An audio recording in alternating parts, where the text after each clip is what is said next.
कुन स्कुलबाट जाँदैछौ सञ्जिया? हामी सर्वप्रथम ल्याबोरेटरी हायर सेकेन्डरी स्कुल कीर्तिपुरबाट सुरु गर्दैछौँ। त्यसैले कृपया शिक्षकहरू कृपया अगाडि कृपया ल्याबोरेटरी स्कुलका स्रोत शिक्षक अगाडि आइदिनु होला र वितरण गरिदिनु भएको लागि यो वितरण गरिदिनुको लागि म राष्ट्रिय बङ्ग महासङ्घ नेपालका सङ्घीय अध्यक्ष देवीदत्त आचार्य सर र एड्राट नेपालका executive director doctor Veeraraj Pokharel सरलाई संयुक्त रूपमा वितरण गरिदिनु हुनको लागि अनुरोध गर्न चाहन्छु र ल्याबोरेटरी स्कुलका स्रोत शिक्षकहरू कृपया अगाडि आइदिनु होला यो डिभाइस ग्रहण गर्नको लागि। कृपया अरूहरूले निरन्तर रूपमा ताली बजाउँदै गर्नुहोला। अब हामी नमुना मछिन्द्र स्कुल ललितपुर कृपया स्रोत शिक्षकहरू अगाडि आइदिनु होला। नमुना माध्यमिक विद्यालय लगनखेल ललितपुरका स्रोत शिक्षकहरूलाई अब हामी वितरण गर्दैछौँ र यो वितरण गरिदिनु हुनको लागि म आजका हाम्रो कार्यक्रमका विशिष्ट अतिथि वर्ल्ड एजुकेसनका country director Helen Sherpa ma'am र हाम्रो पिएफपिआइडीका अध्यक्ष राजु बस्नेत सरलाई म अनुरोध गर्न चाहन्छु।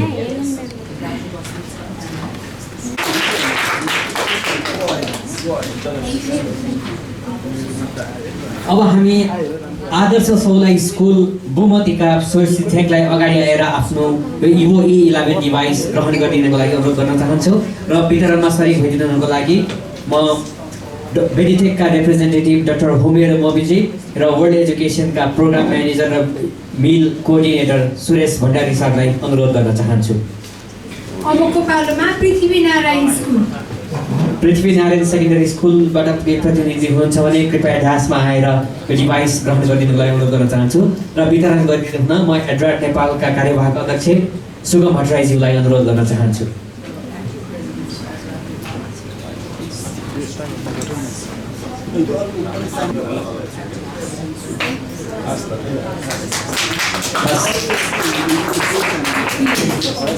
Thank you. सम्पूर्ण अतिथिहरूलाई धेरै धेरै धन्यवाद दिन चाहन्छु यो सामग्री वितरण गरिदिनु भएकोमा धेरै धेरै धन्यवाद दिन चाहन्छौँ र हाम्रो विद्यार्थी भाइ बहिनीहरूले यो डिभाइसलाई प्रयोग गरेर भन्दा बढी लाभान्वित हुनुहोला र यसलाई दुरुपयोग गर्ने भन्दा पनि योबाट कसरी लाभान्वित हुन सकिन्छ भनेतिर तपाईँहरू बढी सोच्नुहोला र यो प्रविधिलाई प्रयोग गरेर तपाईँको शैक्षिक स्तर अझै विकास होस् भनेर हामी एड्राट नेपाल वर्ल्ड एजुकेसन र बेनिटेक सम्पूर्ण टिम तपाईँलाई शुभकामना व्यक्त दिन चाहन्छु।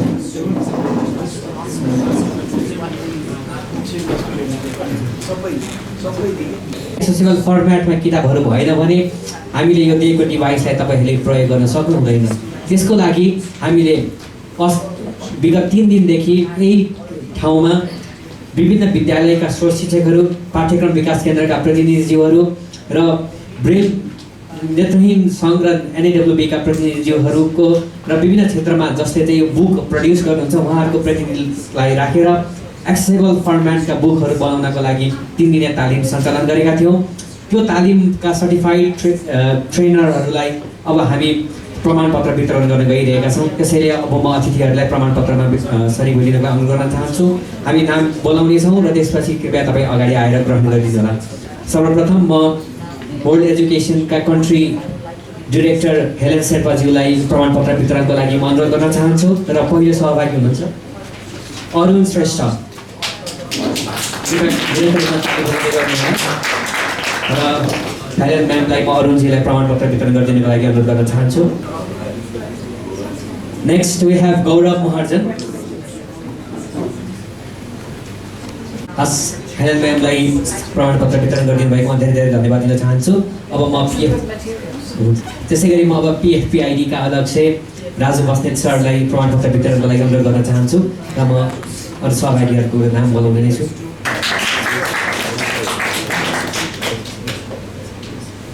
प्रशिला भद्राचार्यजी कृपया अगाडि आइदिनु होला र प्रमाणपत्र वितरण गर्दै हुनुहुन्छ पिएफपिआइडीका अध्यक्ष राजु बस्नेत सर। अब म प्रमाणपत्र वितरण गरिदिनुको लागि आजको कार्यक्रमका प्रमुख अतिथि देवीदत्त आचार्य सरलाई अनुरोध गर्न चाहन्छु।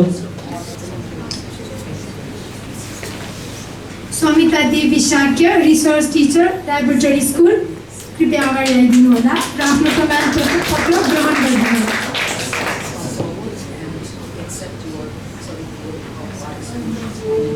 हस् धन्यवाद देवी सरलाई प्रमाणपत्र वितरण गरिदिनु भयो।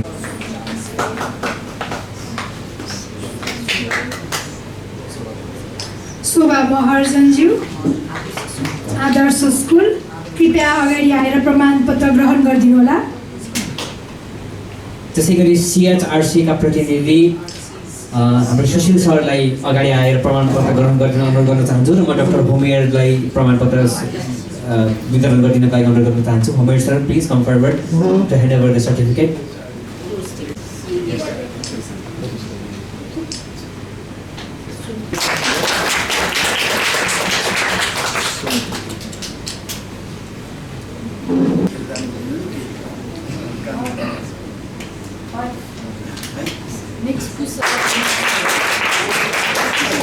त्यसै गरी लक्ष्मी देसार कृपया अगाडि गएर प्रमाणपत्र ग्रहण गरिदिनुहोला।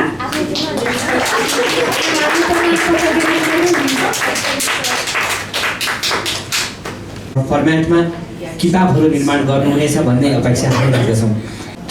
अब हामीले यो प्रमाणपत्र पनि वितरण गरिसकेका छौँ र सामग्री पनि वितरण गऱ्यौँ।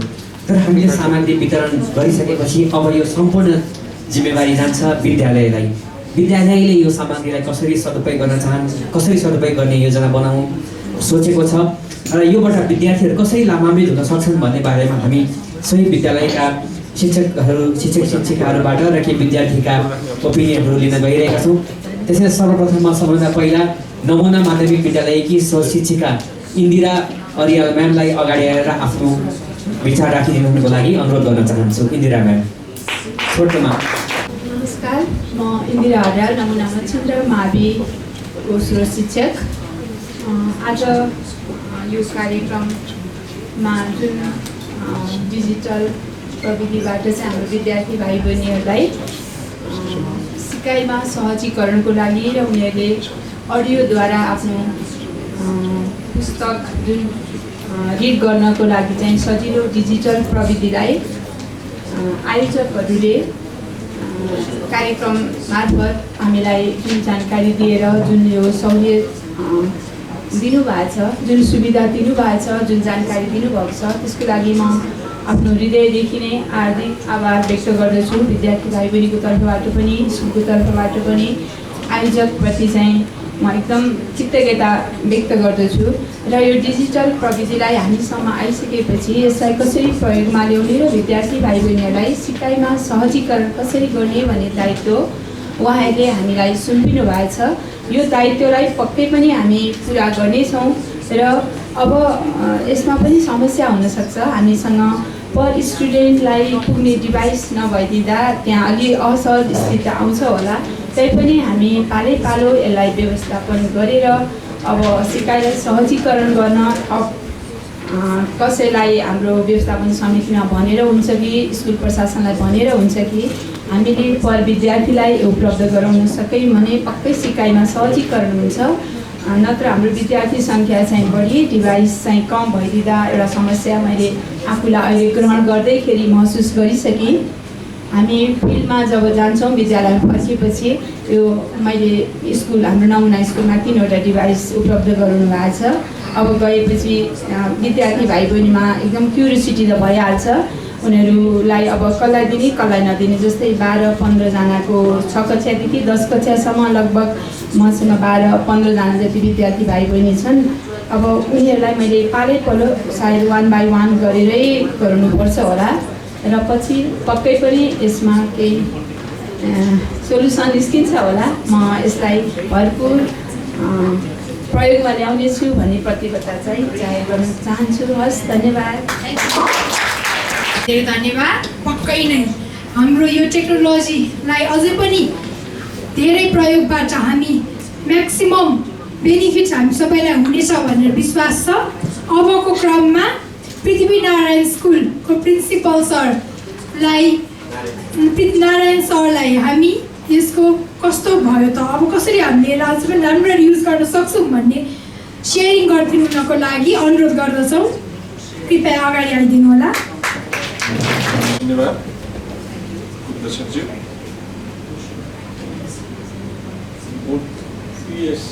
आइकन टेलिभिजनका कार्यक्रमका प्रमुख अतिथि एवं सम्पूर्ण अतिथिगणहरू,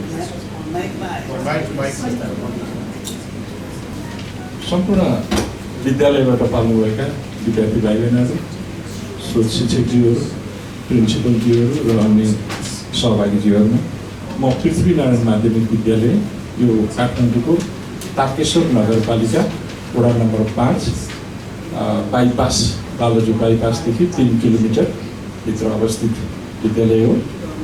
यस विद्यालयमा 1250जना विद्यार्थीहरू इनरोलमेन्ट भएका छन् यस वर्ष। त्यसमा समाहित शिक्षा अन्तर्गत 20जना दृष्टिविहीन भाइ बहिनीहरू अध्ययनरत छन्। यी 20जना भाइ बहिनीहरू अन्य को एजुकेसन ब्रेलबाट आजको दिनसम्म अध्ययन अध्यापन गर्दै आइरहेको अवस्था छ। 20जना भाइ बहिनीहरूलाई विद्यालयबाट करिब 100 मिटरको दूरीमा एउटा स्थानीय घर भाडामा लिएर 2वटा फ्ल्याट सञ्चालन हुने गरी विद्यालयले सञ्चालन गरेको छ। अब असुविधाका कुरा भन्नुपर्दा त धेरै असुविधाको बिचमा हामीले विद्यालय सञ्चालन गर्ने जमर्को गरिरहेका छौँ। हामीसँग खासै भन्नुपर्दा एकजना ब्रेल स्रोत शिक्षक पनि छैन। एकदम अप्ठ्यारोका बावजुद पनि विद्यार्थी भाइ बहिनीहरू सँगै बसेर एउटा सहयोगी ब्रेल शिक्षक हामीले निजी स्रोतमा राखेका छौँ। उहाँले ब्रेल सिकाउनुहुन्छ र अरू सबैको अरू भाइ बहिनीहरूसँगै एवं भाइ बहिनीहरूसँगै बसेर अध्ययन अध्यापन गर्ने गरेका छन्। यद्यपि भाइ बहिनीहरूको शैक्षिक अचिभमेन्ट चाहिँ अब्बल छ। उहाँहरू यो विद्यालय हामीले सुरुका दिनदेखि नै यहाँ इनरोलमेन्टको लागि हामी सेलेक्सन गरेर लिन्छौँ। हाम्रो विद्यालयको तारकेश्वर नगरपालिकामा सर्वोत्कृष्ट विद्यालयको रूपमा स्थापित भएको छ। त्यसमा पनि हाम्रा यी दृष्टिविहीन भाइ बहिनीहरू सबै मेरिट लिस्टमा उहाँहरूको शैक्षिक उपलब्धि अत्यन्तै चाहिँ अगाडि उत्साहवर्धक छ। उहाँहरूले अहिले कक्षा प्ले ग्रुपदेखि कक्षा 12सम्म अध्ययनरत हुनुहुन्छ। अब शैक्षिक सामग्रीको हकमा ब्रेल प्रयोग गर्नुभएको छ र जो आज यो इलेक्ट्रोनिक डिभाइसहरूको चाहिँ प्रयोगको म अलिकति ढिलो पनि आएँ।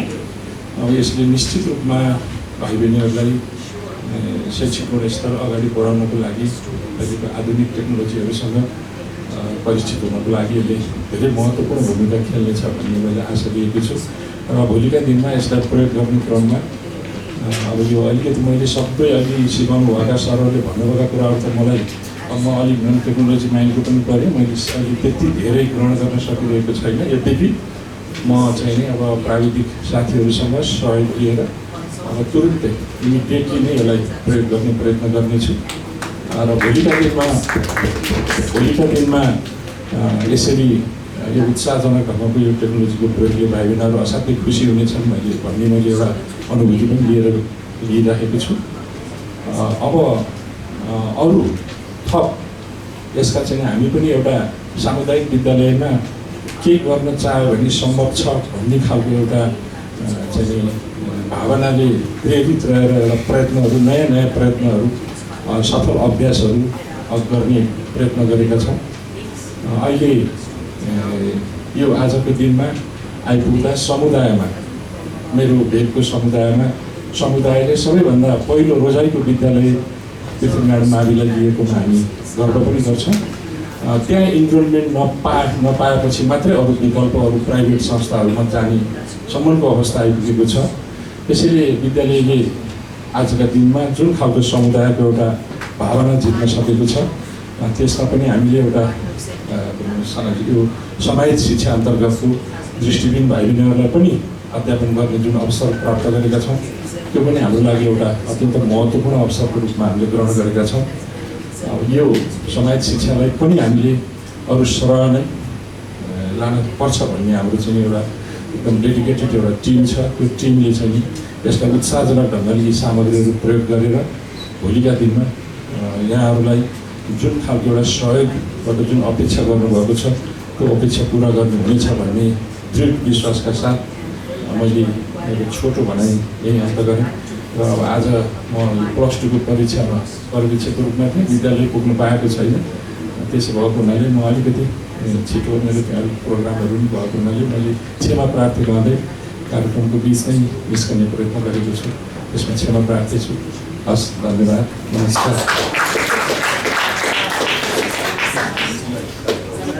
धन्यवाद सर, हजुरको कुरा सुनेर हामीले एकदम गर्वान्वित भयौँ। अबको क्रममा एक्सेसिबल कन्टेन्ट प्रिपरेसनको ट्रेनिङ, यो ट्रेनिङमा कस्तो भयो के भयो भनेर र कतिको राम्रो तरिकाले हामीले सिक्यौँ र हजुरहरूको यो ट्रेनिङको अनुभव सुन्न हामी एकदम एक्साइटेड छौँ।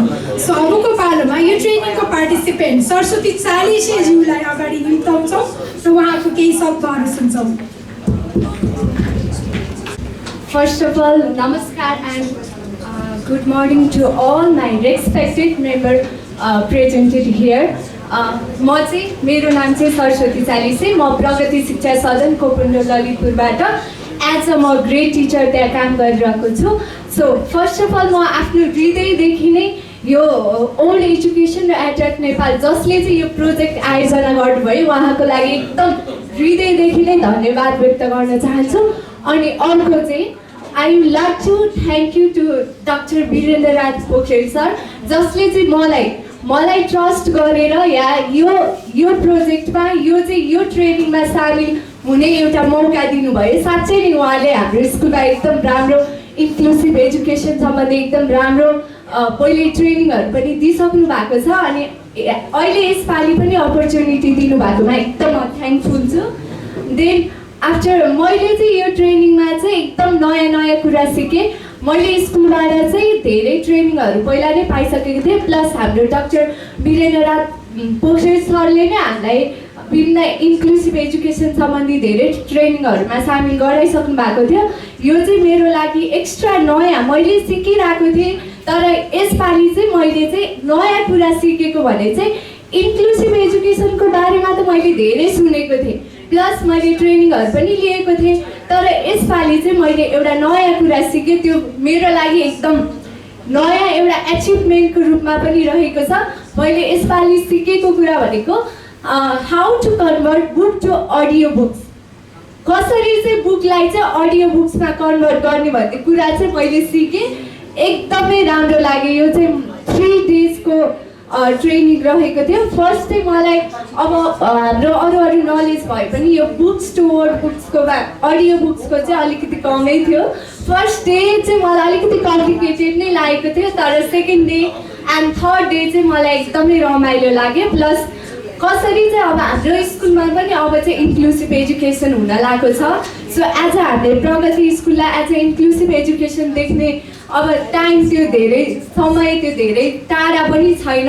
सो त्यसको लागि चाहिँ अब म तयारी हुँदैछु है जस्तो मलाई फिल भएको छ।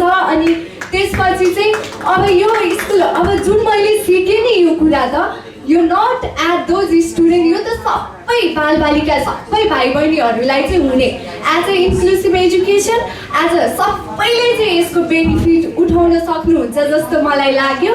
अनि प्लस मैले चाहिँ अब यो इन्क्लुसिभ एजुकेसन भएदेखि चाहिँ म स्कुलमा मैले सिकेको कुराहरू चाहिँ म युज गर्छु भन्ने विश्वास यहाँहरू सामु दिलाउन चाहन्छु। अनि साँच्चै नै मैले धेरै कुरा सिकेँ। अनि plus I would like to thank you once again, Dr. Homier sir too, and Dr. Dr. Cherak sir who trained us. साँच्चै नै उहाँहरू हामीहरूप्रति एकदम पोलाइट भएर सिकाइदिनु भयो अनि हामीले पनि धेरै कुराहरू सिक्यौँ। प्लस मेरो लागि चाहिँ यो ट्रेनिङ चाहिँ एकदम स्मरणीय नै हुनेछ। एन्ड यति भन्दै thank you very much. I would like to thank you again and again. यति भन्दै म यहाँहरूबाट बिदा हुन चाहन्छु। पार्टिसिपेन्ट सरस्वतीजीलाई जुन कमिटमेन्ट जुन एक्साइटमेन्ट तपाईँले यहाँ देखाउनु भएको छ, हामी आशा गर्छौँ आगामी दिनमा पनि तपाईँको यो जोस जाँगर यतिकै रहिराखोस् र समावेशी शिक्षा प्रवर्धन गर्नको लागि र एक्सेसिबल फर्मेटमा बुकहरू बनाएर धेरैभन्दा धेरै व्यक्तिहरूलाई लाभान्वित गराउन तपाईँले जुन अठोट दिनुभएको छ त्यसको लागि हामी सम्पूर्ण टिमको तर्फबाट शुभकामना दिन चाहन्छौँ। धेरै धेरै धन्यवाद। ट्रेनिङको पनि फिडब्याक दिनको लागि चाहिँ म अनुरोध गर्न चाहन्छु Rabindra sir. Thank you so much. कस्तो अनएक्सपेक्टेड भयो। नमस्ते सबैजनालाई। मेरो नाम रविन्द्र शाह। म चाहिँ विश्व शिक्षामा अहिले यो लन परियोजनामा कार्यक्रम अधिकृतको रूपमा कार्यरत छु र मैले यो जति पनि शैक्षिक प्रविधिको पाटोहरू छ त्यो हेरिरहेको हुन्छु। यो 3 दिनको ट्रेनिङ बेनिटेकले हामीलाई जुन दिनुभएको छ त्यसको लागि सर्वप्रथम म बेनिटेकलाई एकदम धेरै धन्यवाद गर्न चाहन्छु र हाम्रो एड्राटले यो मिलाइदिनु भयो यो ट्रेनिङको व्यवस्थापन, उहाँहरूलाई पनि एकदम धेरै धन्यवाद। र मैले मेरो एक्सपिरियन्सबाट के भन्न खोजेँ कि यो ट्रेनिङ हामीलाई मात्र नभएर सबै डेभलपरहरूलाई चाहिँ जरुरी छ। जसले यो बुक क्रिएसनमा काम गर्नुहुन्छ उहाँहरू सबैलाई चाहिँ यो ट्रेनिङ जरुरी छ, किनकि हामीले यो यस्तो ट्रेनिङमा नगएसम्म हामीले बुझ्दो रहेनछ कि यसको इम्पोर्टेन्स के हो। जुन इफोर्ट हामीले एउटा नर्मल बुक बनाउनमा दिन्छौँ त्यसमा अलिकति मात्र इफोर्ट धेरै दियो भने एउटा फुल्ली एक्सेसिबल बर्न एक्सेसिबल जुन भन्छौँ त्यो बनाउन सकिन्छ। त्यसमा खासै धेरै इफोर्ट लाग्दो रहेनछ र त्यो एकचोटि बनाएपछि त्यो सबैलाई काम लाग्दो रहेछ भन्ने कुरा चाहिँ बुझ्नुपर्छ। र त्यो हामीले अहिले ट्रेनिङ पाएपछि हामी सबै पार्टिसिपेन्टले बुझेका छौँ र म हामी सबै पार्टिसिपेन्टको तर्फबाट पनि हाम्रो अर्गनाइजरलाई, हाम्रो चिराग सरलाई, हाम्रो मियर सरहरूलाई सबैलाई एकदम धेरै धन्यवाद दिन चाहन्छु कि यो हामीलाई व्यवस्थापन गरिदिनु भयो। अब एउटा मात्र कुरा छ कि यो समय एकदम थोरै भयो, एकदम टेक्निकल कुराहरू थियो, हामीलाई समय थोरै भयो। सो आगामी दिनमा पनि उहाँहरूले प्रतिबद्धता दिनुभएको छ कि हामी फलोअप गर्छौँ, भर्चुअली भए पनि तपाईँहरूलाई सपोर्ट गर्छौँ। सो त्यो सपोर्टको आशा राख्दै म यहाँबाट बिदा हुन चाहन्छु। धेरै धेरै धन्यवाद। Thank you. अब हामी कार्यक्रमलाई अगाडि बढाउँदै जाँदै गइरहेका छौँ। हामीले वर्ल्ड एजुकेसन जुन हाम्रो यो साझेदार संस्थाको नाम त सुनिरहेका छौँ, तर वर्ल्ड एजुकेसनले के कस्ता कामहरू गर्छ र एड्राडसँग एज अ टेक्निकल पार्टनर रूपमा एड्राडसँग कोलाबोरेसन गरिरहँदाखेरि आफ्नो अनुभवहरू के भयो, सिकाइ के भयो र अपाङ्गता भएका विद्यार्थी बालबालिकाहरूको वास्तविक अवस्था के कस्तो रहेछ र अझै उनीहरूको शैक्षिक स्तर उकास्नको लागि गर्नुपर्ने कामहरू के कस्ता रहेछन् भन्ने बारेमा आफ्नो एउटा कन्क्लुडिङ अब्जर्भेसनहरू राखिदिनुको लागि म वर्ल्ड एजुकेसनका country director Mrs Helen Sherpa म्यामलाई अनुरोध गर्न चाहन्छु। So give a big round of applause to Mrs Helen Sherpa. सबैजना नमस्कार। मेरो नेपाली ठिकै मात्रै छ एन्ड अहिले प्रतीक्षा यो डायसबाट यो ट्रान्सलेसन नेपाली इङ्ग्लिस दिन्छु। मेरो विचारमा मैले अलिकति इङ्ग्लिस बोल्छ, धेरैजना यो इङ्ग्लिसको विद्यार्थी छ, मैले इङ्ग्लिस बोल्छ, प्रतीक्षा यो नेपालीको ट्रान्सलेसन दिने। प्रतीक्षा आउनुहोस्, सँगै आउनुहोस्। In Nepal, for the last 10 years, there's been a big focus on teaching reading to the students in grades 1, 2 and 3. नेपालमा 10 वर्षदेखि बच्चाहरूलाई 10 क्लाससम्म पढाइ लेखाइ गराउनको लागि बच्चाहरू एवं शिक्षकहरूको यस विषयमा धेरै नै फोकस रहेको छ। So these efforts focusing in those early grades have often not included children with visual impairments. तर साना साना बालबालिकाहरूलाई कक्षामा पढाउँदाखेरि त जुन अपाङ्गता भएका व्यक्तिहरू, अपाङ्गता भएका बालबालिका, सानसाना बालबालिकाहरू उनीलाई त सहभागी नै गराइएको थिएन। So the first efforts that were made in Nepal to produce accessible books and audio books was with ADRID and World Education, of which we're very proud of. हामी धेरै गौरवान्वितका साथ यो भन्न चाहन्छौँ कि पहिलो प्रयास यो जुन गरिएको हो पहुँचयुक्त पुस्तक बनाउनको लागि एड्राडसँग र वर्ल्ड एजुकेसनले एड्राडसँगको सहकार्यमा यो भएको हो। So now, over 10 years, there's been a lot more materials and children's books developed in Nepali. So, अहिले 10 वर्षदेखि यता हेर्ने हो भने अहिले धेरै सामग्रीहरू छन्, धेरै यस्ता पहुँचयुक्त किताबहरू छन् जुन दृष्टिविहीन विद्यार्थीहरूका लागि बनाइएका छन्। The problem is we haven't kept up producing enough books that are accessible for children who have got visual impairments. तर समस्या यहाँ आउँछ कि हामीले चाहिने जति किताबहरू, चाहिने जति पहुँचयुक्त किताबहरू अहिले पनि बनाएका छैनौँ दृष्टिविहीन विद्यार्थीहरूका लागि। In fact, with the new integrated curriculum, we have gone from having accessible textbooks in grade 1, 2 and 3 to textbooks which are not accessible. So we actually have gone backwards. तर पनि अब अहिले हामी समावेशी शिक्षा त भन्छौँ, अब पहुँचयुक्त किताबहरू बन्यो त भन्छौँ, र पनि त्यो किताब सही रूपमा पहुँचयुक्त बनेका छैनन्। यसले अझ पनि हामीलाई फेरि पछाडि नै धकेलिएको छ। So Dr. Homia here was reminding me in our conversation the other day that there are 3 big areas that we have to take into account and remember when we're doing use of EdTech.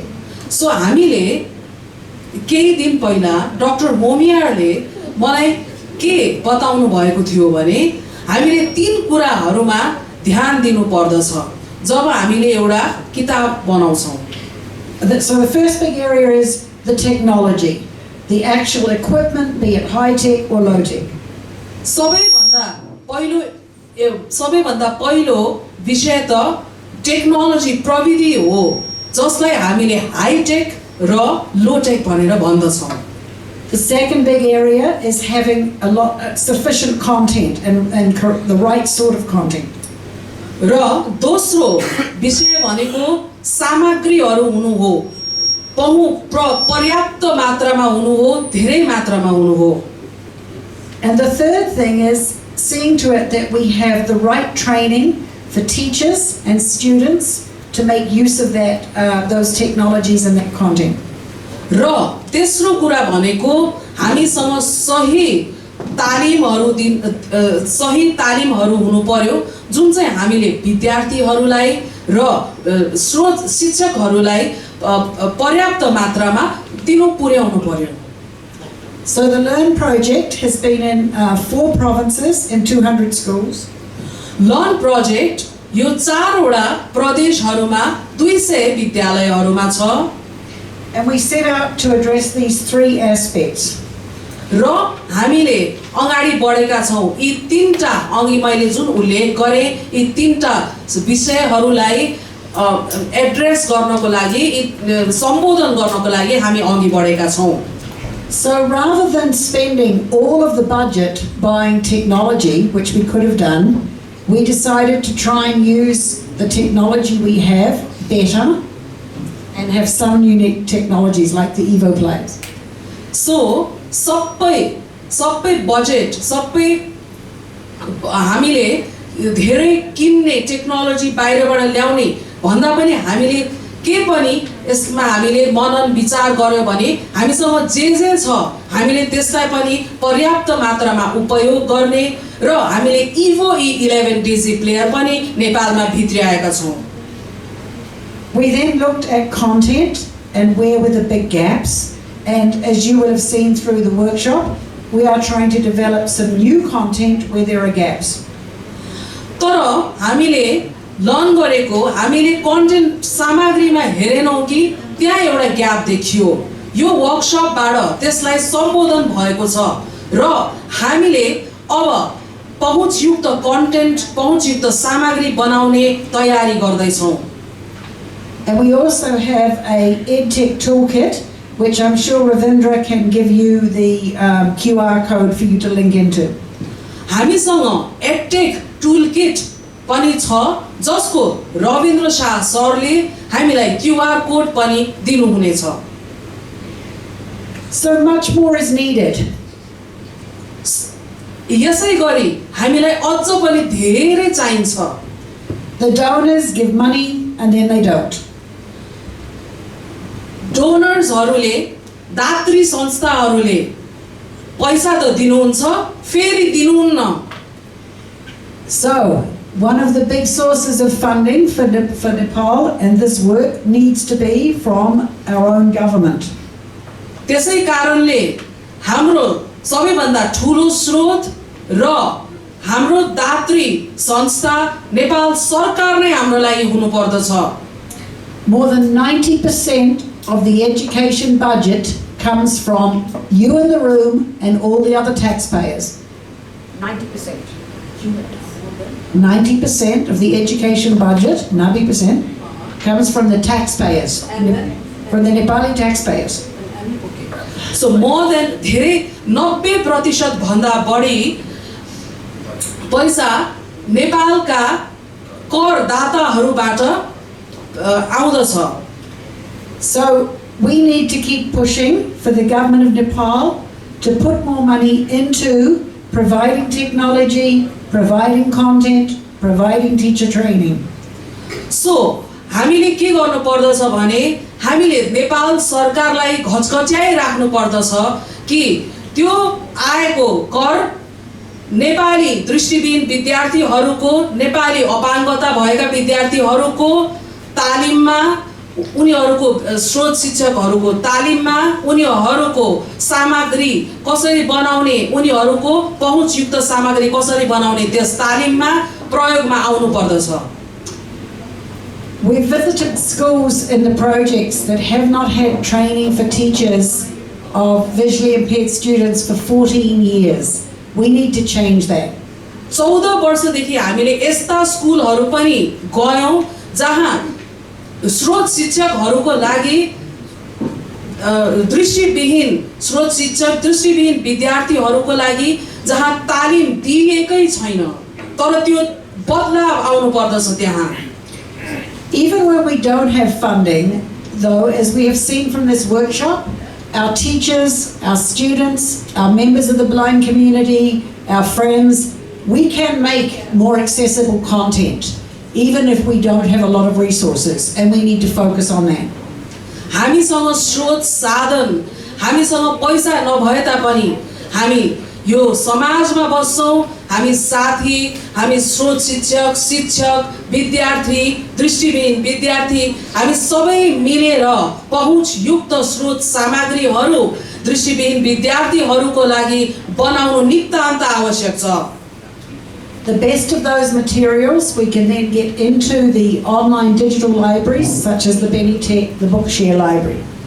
सबैभन्दा यसको उच्च उदाहरण भनेको हामीले बेनिटेक online library या बुकशेयर लाइब्रेरीमा देख्दछौँ।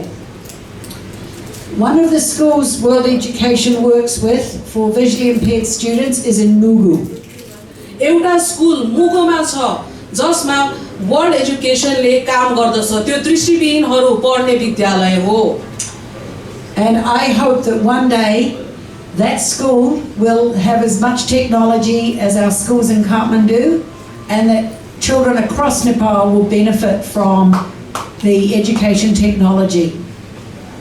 एक दिन मलाई विश्वास छ कि त्यो मुगुमा रहेको दृष्टिविहीन विद्यार्थीहरू पढ्ने स्कुलले, विद्यालयले सँग यति टेक्नोलोजी हुन्छ कि जुन काठमाडौँमा पनि नहुनेछ र अरू ठाउँका विद्यार्थीहरूले पनि त्यस स्कुलबाट लाभ प्राप्त गर्नेछन्। So congratulations everybody, and we'll continue to work with you. So सबैजनालाई धेरै धेरै बधाई छ र हामी अघि बढौँ, हामी काम गर्दै अघि बढौँ।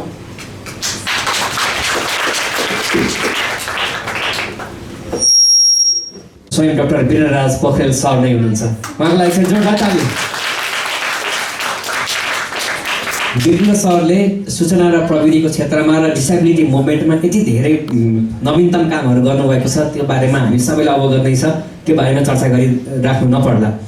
तर उहाँले लेख्नुभएको गीत कस्तो छ त भनेर सुन्नको लागि तपाईँहरू कतिको रेडी हुनुहुन्छ? यदि तपाईँहरू एक्साइटेड हुनुहुन्छ भने अब हामी त्यो गीतलाई विधिवत रूपमा रिलिज गर्न गइरहेका छौँ। तर रिलिज गर्नुभन्दा अगाडि यो गीतमा महत्त्वपूर्ण भूमिका निभाउने सम्पूर्ण महानुभावहरूलाई म सम्झन चाहन्छु। यस गीतका शब्दकार डाक्टर वीरराज पोखरेल सर हुनुहुन्छ, एकचोटि सर कृपया उठिदिनु होला। त्यसरी यो गीतका म्युजिक एरेन्जर एउटा व्यक्ति हुनुहुन्छ।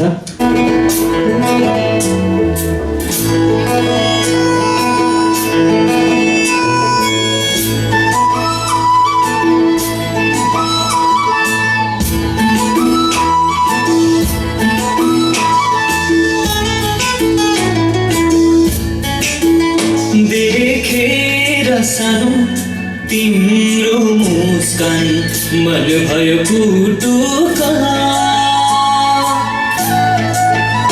देखेर सानो तिम्रो मुस्कान मन भयो कुटुका, खालियो मेरो मुटुमा छ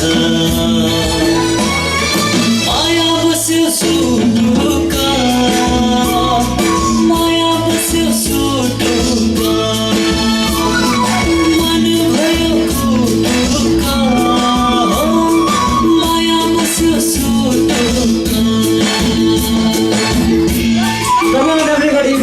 सक्छु।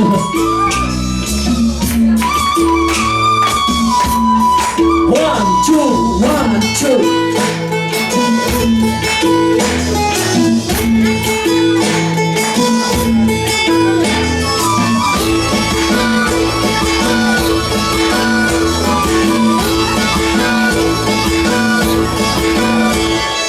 बसन्त आउँदा लागेको मुना फक्रन पाउँछ कि पिरती रम्ने उठमा तिम्रो लालिनी छाउँछ कि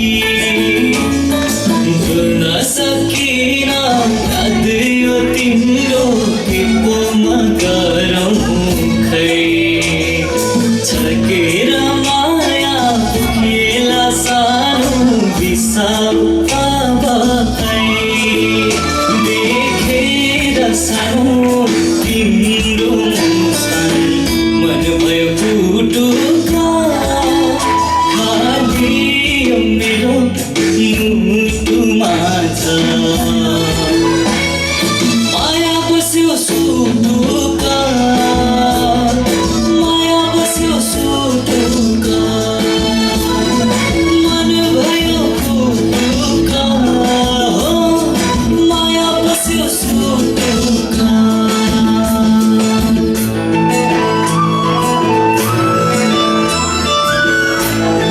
One, two, one, two.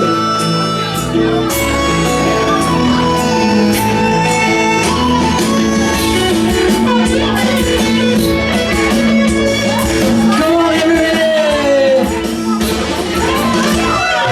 प्रीतिको तिम्रो गहिरो तालमा डुबुल्की लगाउँ कि आलिङ्गन थापी माया तिमीलाई मुटुमा बसाउँ कि नजरको तिम्रो पिरलाई अब कसरी रोकौँ खै खुसीले सीमा नाघेर गयो सम्हाल अब है देखेर सानो तिम्रो मुस्कान मन भयो फुटुका खाली मेरो मुटुमा छ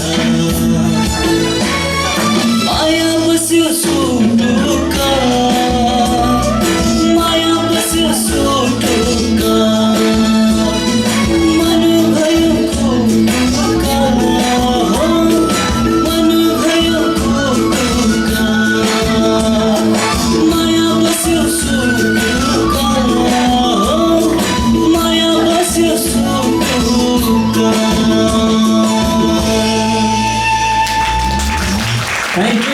Thank you everybody. हस् धेरै धेरै एक्सपिरियन्स अनुभव लिन मन लागेको छ आफ्नो गीत यो यस्तो माहौलमा रिलिज हुँदाखेरि हजुरको एक्सपिरियन्स नलिकन म बस्न सकिनँ। वास्तवमा यो के थियो भने बिरु भाइले एउटा गीत गगन भाइ दृष्टिबिनलाई रेकर्डिङ गराउनु पर्ने थियो।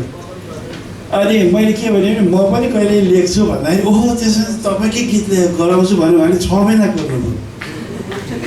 अनि 6 महिनासम्म मैले दिएकै छैन। अस्ति एकदिन आएर मलाई भोलिभित्र दिने दिनु नत्र त हुँदैन भनेर ढिपी कस्नुभयो। 6 बजिसकेको थियो। अहिले मैले 6 बजीदेखि 6:30 बजीसम्म आधी घन्टामा लेखेको यो गीत। तर मैले के एउटा की लगाएँ भने नि गीत लेख्ने रोमान्टिक गीत लेख्नु भनेको छ। अनि मैले आफूलाई 25 वर्ष अगाडि पुर्याएँ। अनि मैले मेरो श्रीमतीलाई फर्स्ट टाइम देखेको बेलाको मेरो फिलिङ्स ल्याएर त्यो लेखेको हुँदा नि यो गीत त्यसरी बनेको छ। आज एकदम खुसी छ। तपाईँहरू सबैले यो गीतलाई प्रमोट गर्नको लागि ध्यान सहयोग गर्नुहुनेछ भन्ने हामी अपेक्षा राखेका छौँ र मैले अहिले पनि घोषणा गरिसकेँ यो गीतलाई तपाईँले सक्षम नेपालको युट्युब च्यानलबाट पाउन सक्नुहुनेछ र तपाईँले यसलाई बढीभन्दा बढी प्रमोट गर्नुहोला। एउटा स्रष्टालाई आफ्नो गीत बढी नै प्रचार प्रसार होस् भन्ने चाहन्छ किनभने आफ्नो जुन एउटा क्रिएटिभिटी छ त्यो धेरैभन्दा धेरै व्यक्तिले सुन्न पाओस् भन्ने सबैको चाहना हुन्छ र सक्षम नेपालले यो गीतलाई अहिले अडियोमा मात्रै रिलिज गरेको छ र विगत अब छिट्टै नै यो गीतलाई भिजुअलमा पनि निर्माण गर्नको तयारी गरिरहेको छ भन्ने खबर मैले सक्षम नेपालको अध्यक्षले भर्खरै मात्रै जानकारी गराउनु भएको छ र त्यसको लागि पनि सक्षम नेपाललाई धेरै धेरै शुभकामना। र त्यसमा अर्को अझ इम्पोर्टेन्ट कुरा त के छ भन्दाखेरि त्यो गीतको भिजुअलमा अपाङ्गता भएका व्यक्तिलाई नै खेलाउने चाहिँ उहाँको इच्छा छ। सो तपाईँहरू पनि अवसर पाउन सक्नुहुन्छ र त्यसको लागि पनि तपाईँलाई धेरै धेरै शुभकामना। सक्षम नेपालले अपाङ्गता भएका व्यक्तिहरूको म्युजिकलाई प्रमोट गर्नको लागि निरन्तर रूपमा काम गरिरहेको छ र उहाँको आफ्नो एउटा स्टुडियो पनि छ। त्यो स्टुडियोमा गएर तपाईँले विभिन्न गीत सङ्गीत पनि रेकर्ड गर्न सक्नुहुन्छ, सिक्न पनि सक्नुहुन्छ।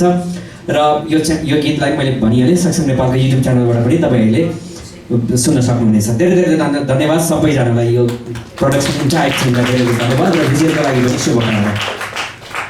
Thank you. अब अलिकति तपाईँहरूको ऊर्जा लेभल बढे जस्तो लाग्यो हो, किन पनि छ आवश्यक थियो भन्दाखेरि अब हामी यस्तो महत्त्वपूर्ण कुरा सुन्न गइरहेका छौँ कि जुन चाहिँ तपाईँलाई अति नै आवश्यक पर्ने गर्दछ।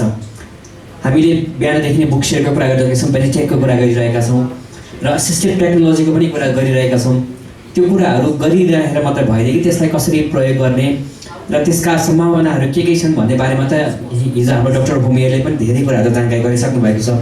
तर अब हिजोको मात्र ओभरअल तपाईँहरूको करियरलाई सपोर्ट हुने कुराहरू चाहिँ डाक्टर भूमिहरूले महत्त्वपूर्ण कुराहरू राख्नुभएको थियो। यहाँ सम्पूर्ण भाइ बहिनीहरूले त्यो कुराहरू लिइसक्नु भएको छ। तर अबको सेसनमा चाहिँ नवीनतम सूचना प्रविधिको प्रयोग कसरी गर्ने र त्योबाट दृष्टिहीन विद्यार्थीहरू र अन्य अपाङ्गता भएका व्यक्तिहरू कसरी बढीभन्दा बढी लाभान्वित हुन सक्छन् भन्ने बारेमा आफ्नो एक्सपर्टिज, आफ्नो नलेज सेयर गर्नको लागि म डाक्टर भूमिहरूलाई मञ्चमा निमन्त्रण गर्न चाहन्छु। नमस्ते सबैजनालाई नमस्कार।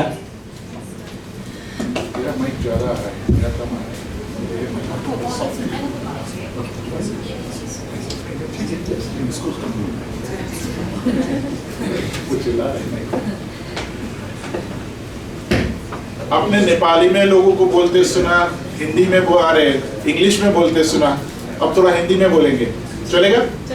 तपाईँहरूले अघि नेपालीमा बोलेको पनि सुन्नुभयो, हिन्दीमा बोलेको कुरा पनि सुन्नुभयो, यसरी इङ्ग्लिसमा बोलेको कुरा पनि सुन्नुभयो।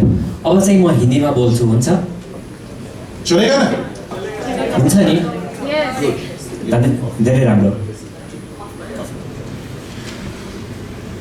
आप में से कुछ लोग कल भी हाजिर थे और कुछ आज यहाँ मध्ये को हिजो पनि हुनुहुन्थ्यो र को चाहिँ आज मात्रै आउनु भएको छ।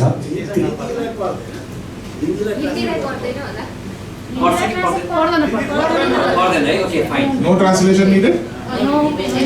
नहीं चाहिए? सॉरी, आपका जॉब चला गया।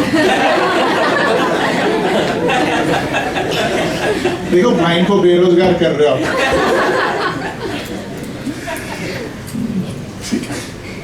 तो कल हमने कुछ बातें करी थी मेनली रिगार्डिंग स्टूडेंट्स को क्या करना चाहिए। आज हम बात कर रहे हैं आप सबसे, जो खास करके यहाँ एडमिनिस्ट्रेटर्स आए हैं, रिसोर्स सेंटर हेड्स आए हैं, ऑर्गेनाइजेशन हेड्स आए हैं। Would you need translation? No, it's okay. I will get a lot of it. Keep going. Summary afterwards. Summary. Translate. Yeah. Can I sit by you?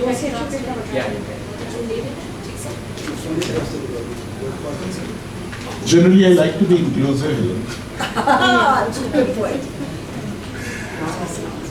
ये बहुत जरूरी है कि आप सभी का समावेश करें। समावेश सिर्फ किताब पे ना रखें। जब हम इंक्लूजन की बात कर रहे हैं, जब हम सभी को एक साथ लेके जाने की बात कर रहे हैं, तो भाषा की वजह से या दृष्टि की वजह से या उसे ना सुनने की वजह से अगर हम किसी को समावेश ना कर रहे हैं और फिर इंक्लूजन की बड़ी बड़ी बातें करें, वो गलत है। तो बात कर रहे थे कंटेंट इंक्लूसिविटी की। कंटेंट क्यों इंक्लूसिव होना चाहिए? इसके 3 मुख्य कारण हैं। सबसे पहला रीजन यह है कि अगर आप किसी व्यक्ति को वो समझ सके, वो जान सके, उसकी भाषा में अगर कंटेंट नहीं देते हो और फिर अपेक्षा करो कि वो दूसरे के समान उसका नॉलेज बढ़े, तो वो गलत अपेक्षा है। So content has to be accessible in a format and in a language of the person. ये बहुत जरूरी है। दूसरा, जब हम इंक्लूसिव कंटेंट की बात करें तो वो लिमिटेड नहीं होना चाहिए। जैसे कि हमारी ब्रेल बुक्स जो ब्लाइंड है, जो ब्रेल जानते हैं, उनके लिए इंक्लूसिव है। इंक्लूसिव शब्द नहीं यूज करूंगा, एक्सेसिबल है। पर क्या पर्याप्त मात्रा में वो ब्रेल बुक्स उपलब्ध है? जवाब ना है। साइटेड लोगों की तुलना में अगर ब्रेल की तुलना करें तो मुश्किल से 0.5% से भी कम मात्रा में बुक्स उपलब्ध है ब्लाइंड के लिए। अगर उनके पास मटेरियल ही नहीं है तो हम कैसे अपेक्षा करेंगे कि वो साइटेड की तुलना में उनका नॉलेज बढ़े? संभव ही नहीं है। तो ये दूसरी समस्या है। तीसरी समस्या ये है कि अगर हम कोई कंटेंट बनाते भी हैं जिसे हम एक्सेसिबल कहते हैं, पर वो इंक्लूसिव है कि नहीं? ब्रेल एक्सेसिबल है पर वो इंक्लूसिव नहीं है।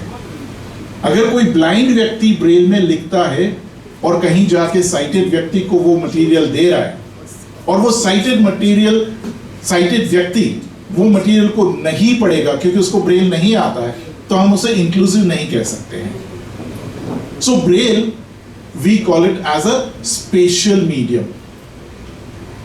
जब हम स्पेशल मीडियम की बात करेंगे ब्रेल की, तो ऑब्वियसली उसके लिमिटेशंस हैं।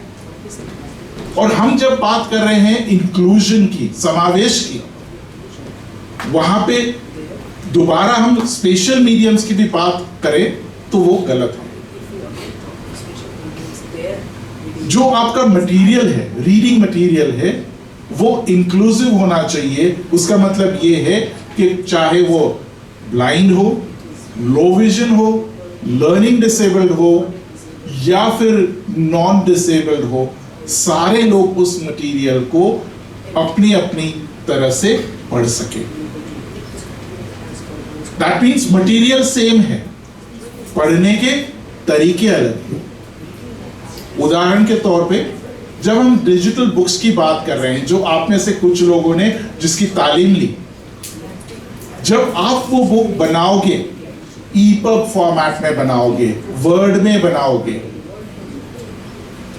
वो वर्ड फाइल या वो ईपब फाइल मेरे जैसे, प्रतीक्षा जैसे लोग अपने डिजिटल डिवाइसेस के ऊपर उसको पढ़ेंगे। डिजिटल डिवाइसेस कौन से हो सकते हैं? एंड्रॉइड फोन, आईफोन, लैपटॉप, या अगर आपके पास रिफ्रेशेबल ब्रेल डिस्प्ले की सुविधा है तो आप उस पर भी पढ़ सकते हो।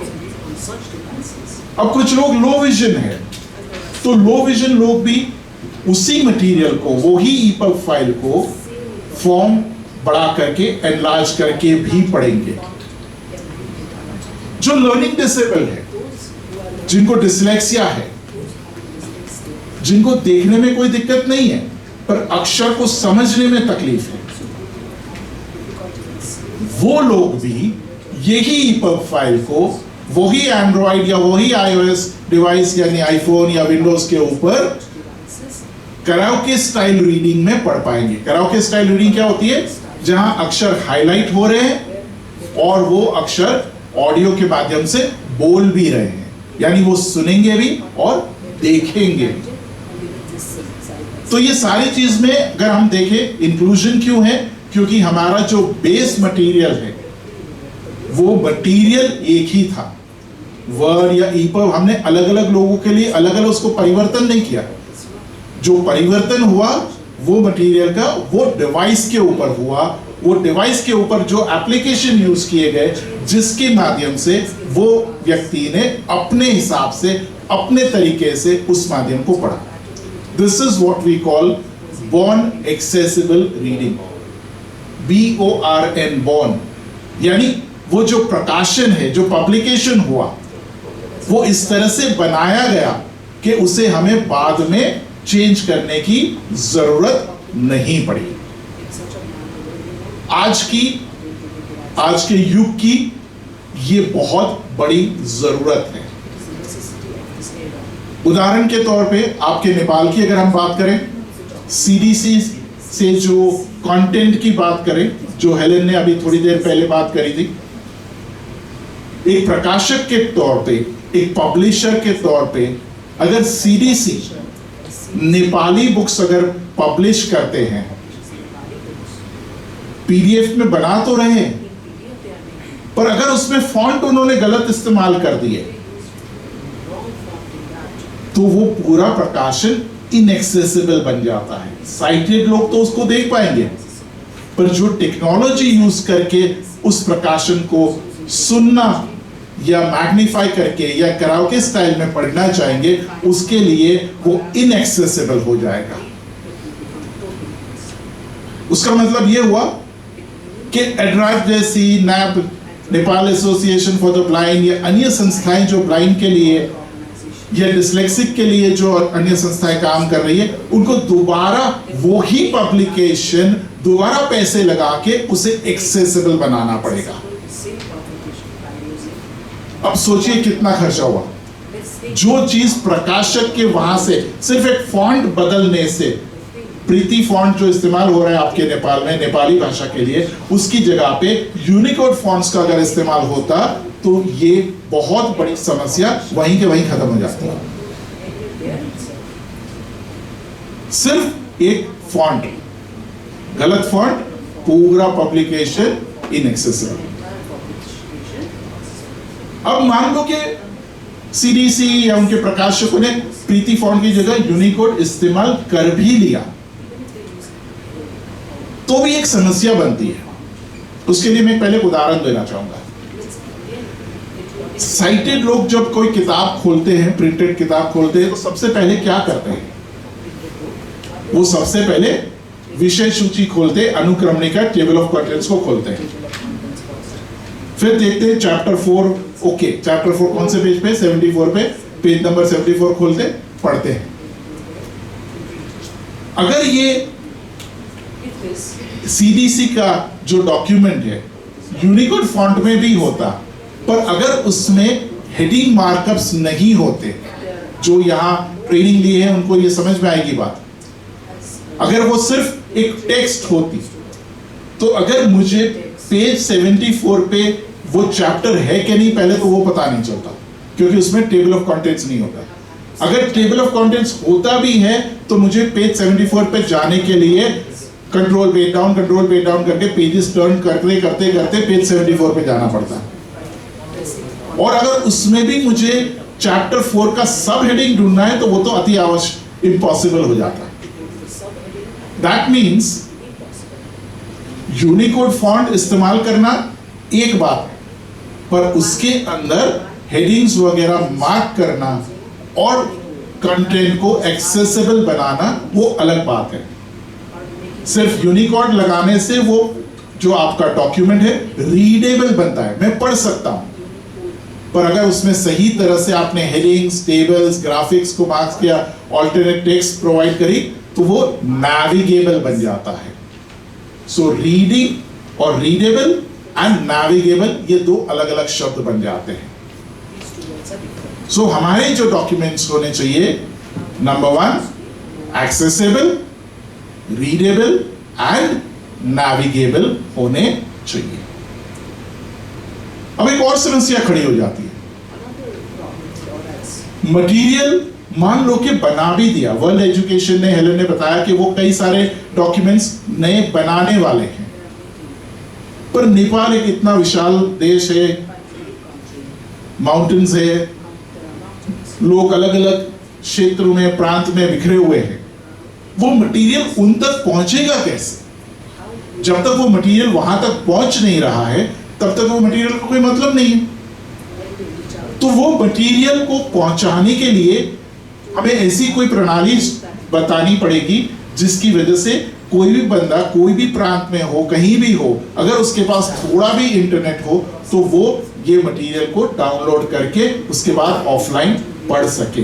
ये सिस्टम हमें खड़ी करनी पड़ेगी। तो ये सिस्टम कैसे खड़ी होती है? उसके लिए एक सेंट्रल रिपोजिटरी कि जहाँ पे सारा मटेरियल आपका जो नेपाल से जो प्रोड्यूस हो रहा है वो उस जगह पे जमा करो और फिर उस वेबसाइट या वो लाइब्रेरी की मेंबरशिप या सदस्यता आप सबको प्रदान करो। और फिर जो भी यूजर है वो अपने घर बैठे बैठे या अपने स्कूल में बैठे बैठे थोड़ा सा भी इंटरनेट उसको मिले तो वो डाउनलोड कर ले और उसके बाद वो ऑफलाइन मटेरियल को पढ़ सके, ये क्षमता होनी चाहिए। अब ये समस्या कई देशों में है कि उनके पास ऐसी प्रणाली नहीं है, ऐसी ऑनलाइन लाइब्रेरीज नहीं है, क्योंकि ये बहुत एक्सपेंसिव है इस तरह के प्लेटफॉर्म्स बनाने के लिए। और इसीलिए बेनेटेक ने 20 साल पहले बुकशेयर का इनोवेशन किया था। बुकशेयर दुनिया की सबसे बड़ी ऑनलाइन एक्सेसिबल लाइब्रेरी है, जहां तकरीबन 13 लाख से भी ज्यादा एक्सेसिबल टाइटल्स मौजूद हैं। 13 लाख। सोचो आपकी ब्रेल बुक्स की तुलना में पूरी नेपाल की ब्रेल बुक्स इकट्ठा कर ले, साथ में इंडिया के भी मिला ले, तो भी 13 लाख नहीं होगी। मुश्किल से हम 50-60 हजार पे पहुंचेंगे। यहां 13 लाख एक्सेसिबल किताब आपके पास मौजूद है। 40 से भी ज्यादा भाषाओं में मौजूद है, जिसमें नेपाली भी एक भाषा है। दुनिया भर में 9 लाख लोग इसको इस्तेमाल कर रहे हैं और ये 95 कंट्रीज से ज्यादा में बुकशेयर की सुविधा उपलब्ध है, इंक्लूडिंग नेपाल। सबसे अच्छी बात यह है कि दुनिया के कोई भी डेवलपिंग कंट्री में, जो वर्ल्ड बैंक के हिसाब से डेवलपिंग कंट्री है, वहां बुकशेयर की सदस्यता बिल्कुल निःशुल्क है, फ्री है। तो उसका मतलब क्या हुआ? इसका मतलब यह हो रहा है कि अगर एड्राड, वर्ल्ड एजुकेशन या कोई भी अन्य CDC हो या कोई भी पब्लिशर अगर एक्सेसिबल कंटेंट बनाता है, अगर वो चाहे तो वो बुकशेयर के ऊपर वो कंटेंट को होस्ट कर सकता है, यानी वहां रख सकता है, अपलोड कर सकता है। पर जैसे ही वो बुक वहां अपलोड हो जाती है, कोई भी व्यक्ति जिसके पास बुकशेयर की मेंबरशिप हो, वो कहीं से भी बैठ के ये बुक डाउनलोड कर सकता है। अब सबसे बड़ी बात ये होती है कि मैंने सबसे पहले ही बोला कि इंक्लूसिव किसको कहेंगे। मेरे हिसाब से मुझे अगर रीडिंग मटेरियल मिले तो मैं उसे इंक्लूसिव कहूंगा। दैट मीन्स बुकशेयर के ऊपर जो फॉर्मेट है वो EPUB है। जब हम बुकशेयर के ऊपर डाल रहे हैं, अपलोड कर रहे हैं, वो EPUB में है। पर जो डाउनलोड के ऑप्शंस मेंबर्स के पास आते हैं वो कई अनेक तरीके आते हैं। जो मेंबर है वो उसे EPUB फॉर्मेट में डाउनलोड कर सकता है, वर्ड फॉर्मेट में डाउनलोड कर सकता है, डेजी फॉर्मेट में डाउनलोड कर सकता है, या ब्रेल रेडी फॉर्मेट में भी डाउनलोड कर सकता है। बुक वही है, टाइटल वही है, पर डाउनलोड करने के ऑप्शंस मेरी चॉइस के हिसाब से है। अगर मैं पार्शियली ब्लाइंड हूं तो मैं EPUB प्रेफर करूंगा, क्योंकि उसमें मैग्नीफाई करने के मुझे ऑप्शंस है। अगर मैं टोटली ब्लाइंड हूं तो मैं डेजी प्रेफर करूंगा। आपके जो ईवो जो ऑप्शंस है, ईवो डेजी प्लेयर्स है, उसमें डेजी फॉर्मेट या EPUB दोनों डाउनलोड होते हैं। अगर मैं रिसर्च स्कॉलर, मास्टर्स वगैरह कर रहा हूं, मुझे साइटेशन वगैरह देना है, तो मैं वर्ड फॉर्मेट डाउनलोड करूंगा। अगर मुझे ब्रेल में ही उसे पढ़ना है और मेरे पास रिफ्रेशेबल ब्रेल जैसे हार्डवेयर की सुविधा है, तो मैं BRF में उसे डाउनलोड करूंगा। यानी चॉइस यूजर का है। तो ये बुकशेयर की ताकत है। इंडिया में बुकशेयर की जो सर्विसेज है वो 2008 से शुरू हुई थी, पर कोविड आते आते हमें ये पता चला कि ज्यादातर लोग जो ब्लाइंड सेक्टर से थे वो फिर भी ब्रेल बुक्स के ऊपर ही निर्भर करते थे, क्योंकि उनकी ब्लाइंड स्कूल्स में कोई परिवर्तन नहीं आया था। ज्यादातर ब्लाइंड स्कूल्स या जहाँ भी इंक्लूसिव स्कूल में, जैसे यहाँ 4 स्कूल्स के प्रतिनिधि बैठे हैं, मेनली बच्चे ब्रेल में ही पढ़ते थे। तो ये बहुत बड़ी समस्या हमने देखी। तो कोविड के बाद बुकशेयर में ये एक नया प्रोजेक्ट हमने शुरू किया इंडिया में, और जो हम अभी धीरे धीरे बाकी डेवलपिंग कंट्रीज में भी लेके जा रहे हैं, जिसे हम कह रहे हैं digital literacy program. Digital literacy का मतलब क्या है कि हम छोटे से छोटे ग्रेड से, ग्रेड 1, ग्रेड 2 में बच्चों को डिजिटल लिटरेसी के साथ जोड़ने की कोशिश कर रहे हैं। क्यों जोड़ने की कोशिश कर रहे हैं? क्योंकि अगर बच्चा 4-5 साल तक आप उसे ब्रेल में पढ़ाते हो, 5th स्टैंडर्ड में आते आते सडनली आपका हृदय परिवर्तन हो गया, आपने बोला नहीं अब आप एक्सेसिबल मटेरियल डिजिटली पढ़ोगे, सो आप उसको फिर कंप्यूटर सिखाओगे। 4 साल तक उसको ब्रेल पढ़ाया, फिर बोला आप तो कीबोर्ड सीखना शुरू कर, यानी दोबारा वो बच्चा 5th स्टैंडर्ड में आके ABCD सीख रहा है टाइपिंग करने के लिए, राइट? ना वो बच्चा पूरा ब्रेल सीखा, ना वो बच्चा पूरा डिजिटली लिटरेट हुआ। सो हमारा जो एजुकेशन सिस्टम है उसके कंफ्यूजन के हिसाब से हमारे बच्चे ना इधर रहे ना उधर रहे। यस, सो इस वजह से हमने ये जो डिजिटल लिटरेसी के मुहिम जो शुरू करी, उसके अंदर हमने छोटे से छोटे बच्चों के साथ काम करना शुरू किया। स्वाभाविक है कि हर बच्चे को हम लैपटॉप नहीं दे पाए क्योंकि फंडिंग इतना नहीं होता है। तो उसका दूसरा विकल्प क्या था? उसका दूसरा विकल्प यह था कि हम बच्चों को एंड्रॉइड फोन और उसके साथ USB कीबोर्ड जोड़ के एंड्रॉइड फोन को एक मिनी लैपटॉप के रूप में रूपांतर करके देने लगे। क्योंकि आज एंड्रॉइड फोन बहुत सस्ता है, बहुत एक्सेसिबल है और हर जगह अवेलेबल है, अफोर्डेबल, एक्सेसिबल एंड अवेलेबल। उसके साथ सिर्फ 300-400 रुपए का कीबोर्ड जोड़ दो तो वो बिल्कुल छोटे लैपटॉप की तरह आपको काम आता है।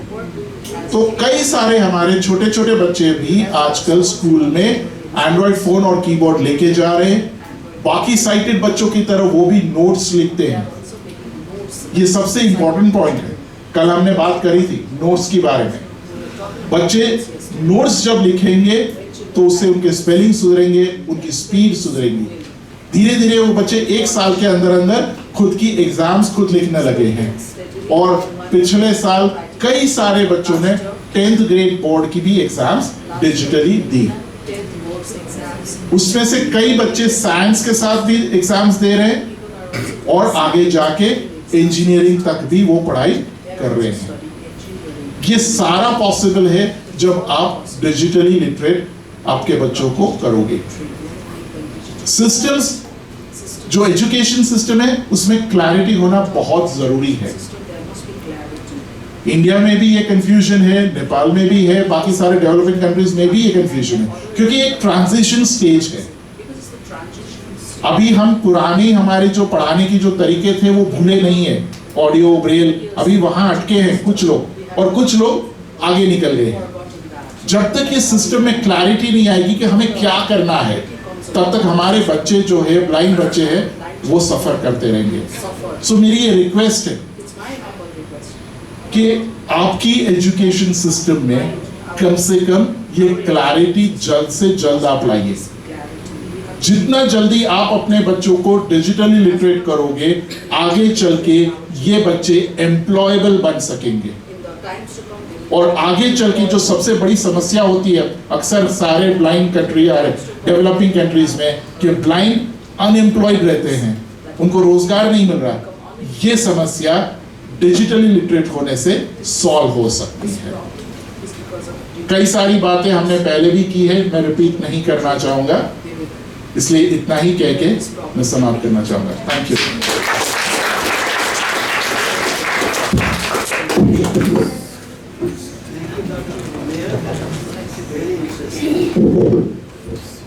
Good job, Pratiksha. I was hearing you. Braille book, audio book, books in Word, Daisy with Word, picture description, DZ without picture description, EPUB version. Oh my god, which one would you want? There is only a single platform, that is Bookshare. How exciting. Wow. Thank you so much, sir. अबको क्रममा PFPID को president Raju सरलाई शुभकामना मन्तव्य राखिदिनु हुन हार्दिक अनुरोध गर्दछु। सर कृपया 3 मिनेटभित्र आफ्नो मन्तव्य राखिदिनु हुनको लागि पनि थप अनुरोध गर्छु। धन्यवाद कार्यक्रम सञ्चालकद्वय साथीहरूलाई। यो महत्त्वपूर्ण कार्यक्रम पहुँचयुक्त सामग्री निर्माण तथा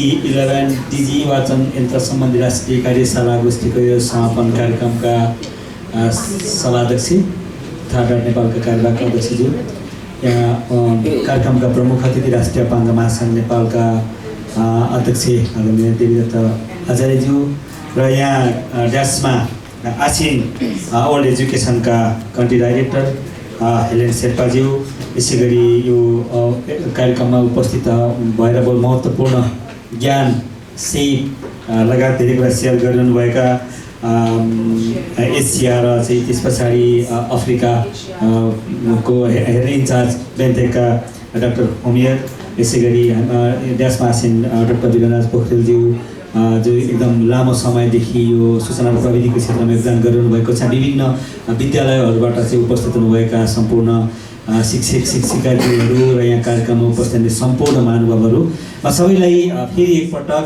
हार्दिक बधाई तथा एकदम धन्यवाद भन्न चाहन्छु। र अर्को पनि धन्यवाद यहाँनिर चाहिँ जो गीतको आज हामीले सार्वजनिकरण भयो, म त्यसका लागि पनि यहाँ जसले अडियो रेकर्ड गराउनु भएको थियो उहाँ त यहाँ हुनुहुन्न, त्यसको लागि सम्बद्ध सबैलाई एकदम कठोर हृदय भएका ढुङ्गे छातीहरूलाई पनि पगाल्ने जुन मन्त्रमुग्ध गीत सुनियो त्यसका लागि पनि एकदम सबैलाई एकदम सम्बद्ध सबैलाई हार्दिक धन्यवाद तथा आभार व्यक्त गर्न चाहन्छु। मैले पूर्ववक्ताज्यूहरूले सबैले भनेका कुराहरूमा मेरो सहमति, म त्यो कुरालाई दोहोऱ्याउन चाहदिनँ र यहाँ मैले आएर आज केही जिम्मेवारी पाएको मैले अनुभूति गरिरहेको छु र म विगत 7 वर्ष जति करिब राष्ट्रिय अपाङ्ग महासङ्घमा पनि काम गरेँ र म दृष्टिविहीन भएका व्यक्तिहरू अथवा बालबालिकाहरू पढ्ने धेरै विद्यालयहरूमा पुगेर मैले धेरै कुराहरू सिकेँ भने सिकाइ त निरन्तर रहन्छ, मैले अन्य धेरै नयाँ कुराहरू पनि आज जुन थाहा पाएँ, त्यसको लागि चाहिँ म यो कार्यक्रममा बोलाउनु भयो, यसका लागि म आयोजकलाई एकदम हार्दिक आभार व्यक्त गर्न चाहन्छु। र मलाई एउटा कौतूहलता लागिरहेको छ, अब मिल्दैन थियो बाहिर पनि, तर यहाँहरूले सिकेको कुरा अझै हामीले यसमा कहिले जान्न पाउँछौँ, पक्कै पनि पछि कुनै प्लेटफर्ममा त्यो कुरा मिल्छ। यहाँ जुन सर्टिफाई हुनुभएका सबैलाई एकदम हार्दिक बधाई र उहाँहरूबाट सिक्ने पनि म एकदम अभिलाषा राखेको छु। यसको मतलब अब त्यसको लागि यहाँहरू जस्तै विज्ञ नै हुने कुरा हो त, मैले त्यत्रो अपेक्षा राखेको छैन।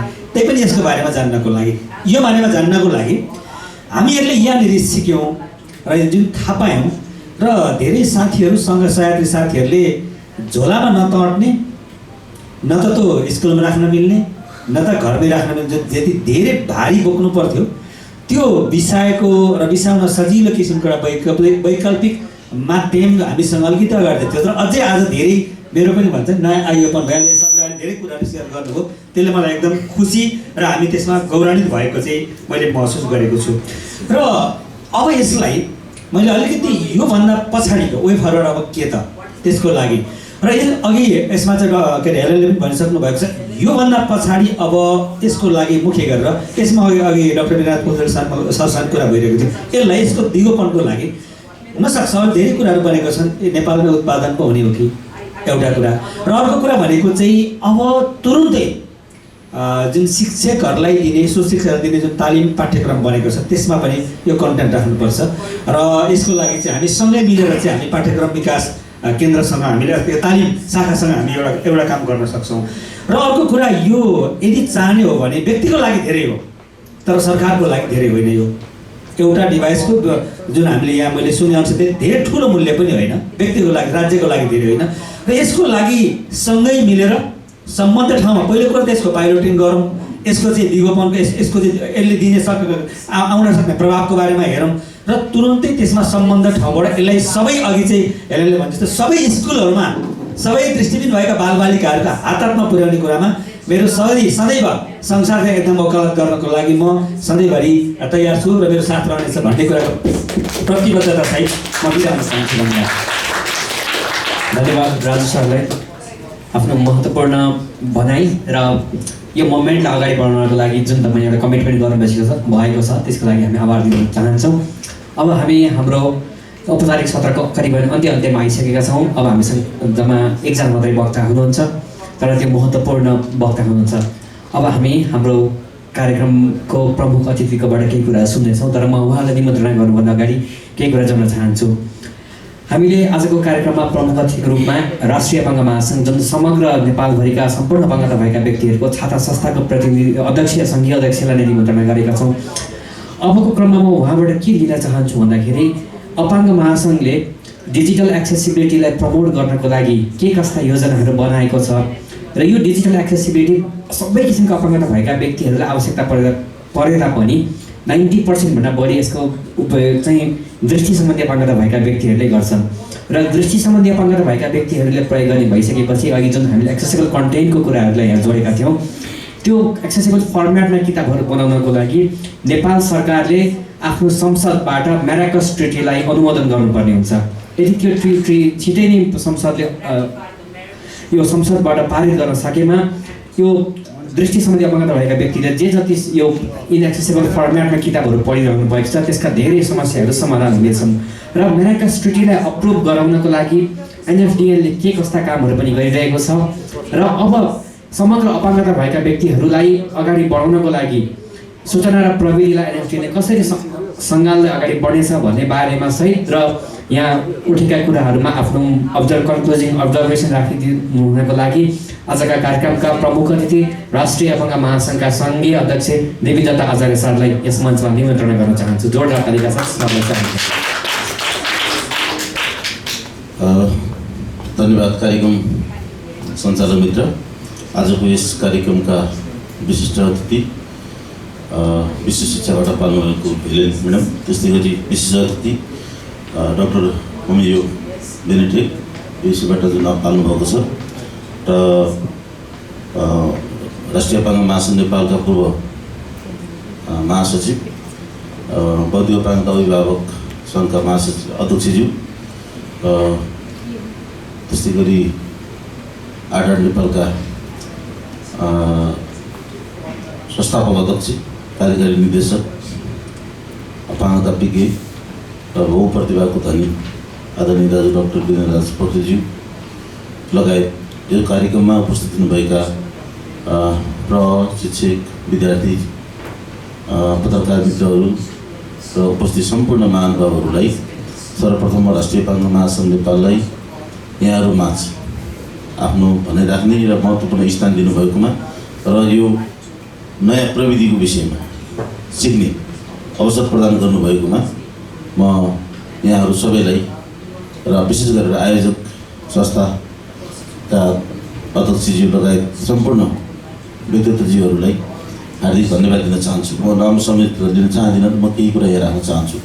सर्वप्रथम यो कार्यक्रमले, यो प्रविधिको विकासले नेपालमा समावेशी शिक्षाको प्रवर्धनमा महत्त्वपूर्ण आयाम थपेको मलाई महसुस भएको छ र समावेशी शिक्षा प्रवर्धनको लागि हामी अपाङ्गताको क्षेत्रमा सबै क्रियाशील साथीहरू र विशेष गरेर आर्ट नेपाल नेतृत्व सिंह लगायत राष्ट्रिय अपाङ्ग महासङ्घ नेपालले 2072 को समावेशी शिक्षा नीतिलाई स्थापित गर्ने गरी र एउटा नमुनाको रूपमा यसले काम गर्नेछ। त्यसमा हामीले चाहिँ लागिरहेका छौँ र यसले महत्त्वपूर्ण योगदान पुर्याएको मैले महसुस गरेको छु। यो आर्ट नेपाल र आर्ट नेपालले नेपाली दृष्टिहीन भएका बालबालिकाहरूको शिक्षामा पहुँच स्थापित गर्नको लागि विभिन्न प्रविधिहरूको विकास गरेको कुरा यहाँहरूमा सर्वविदित रहेको छ र त्यसैमा यो चाहिँ EVO-11 जुन डिभाइसको प्रविधिको विकास गरेको छ र यसलाई विस्तार गर्ने प्रयास गरेको छ। यसको लागि राष्ट्रिय अपाङ्ग महासङ्घ नेपाल आर्ट नेपाललाई र यसलाई सहयोग गर्नुहुने सहायता संस्थाहरूलाई विशेष धन्यवाद दिन चाहन्छ र आभार प्रकट गर्न चाहन्छ।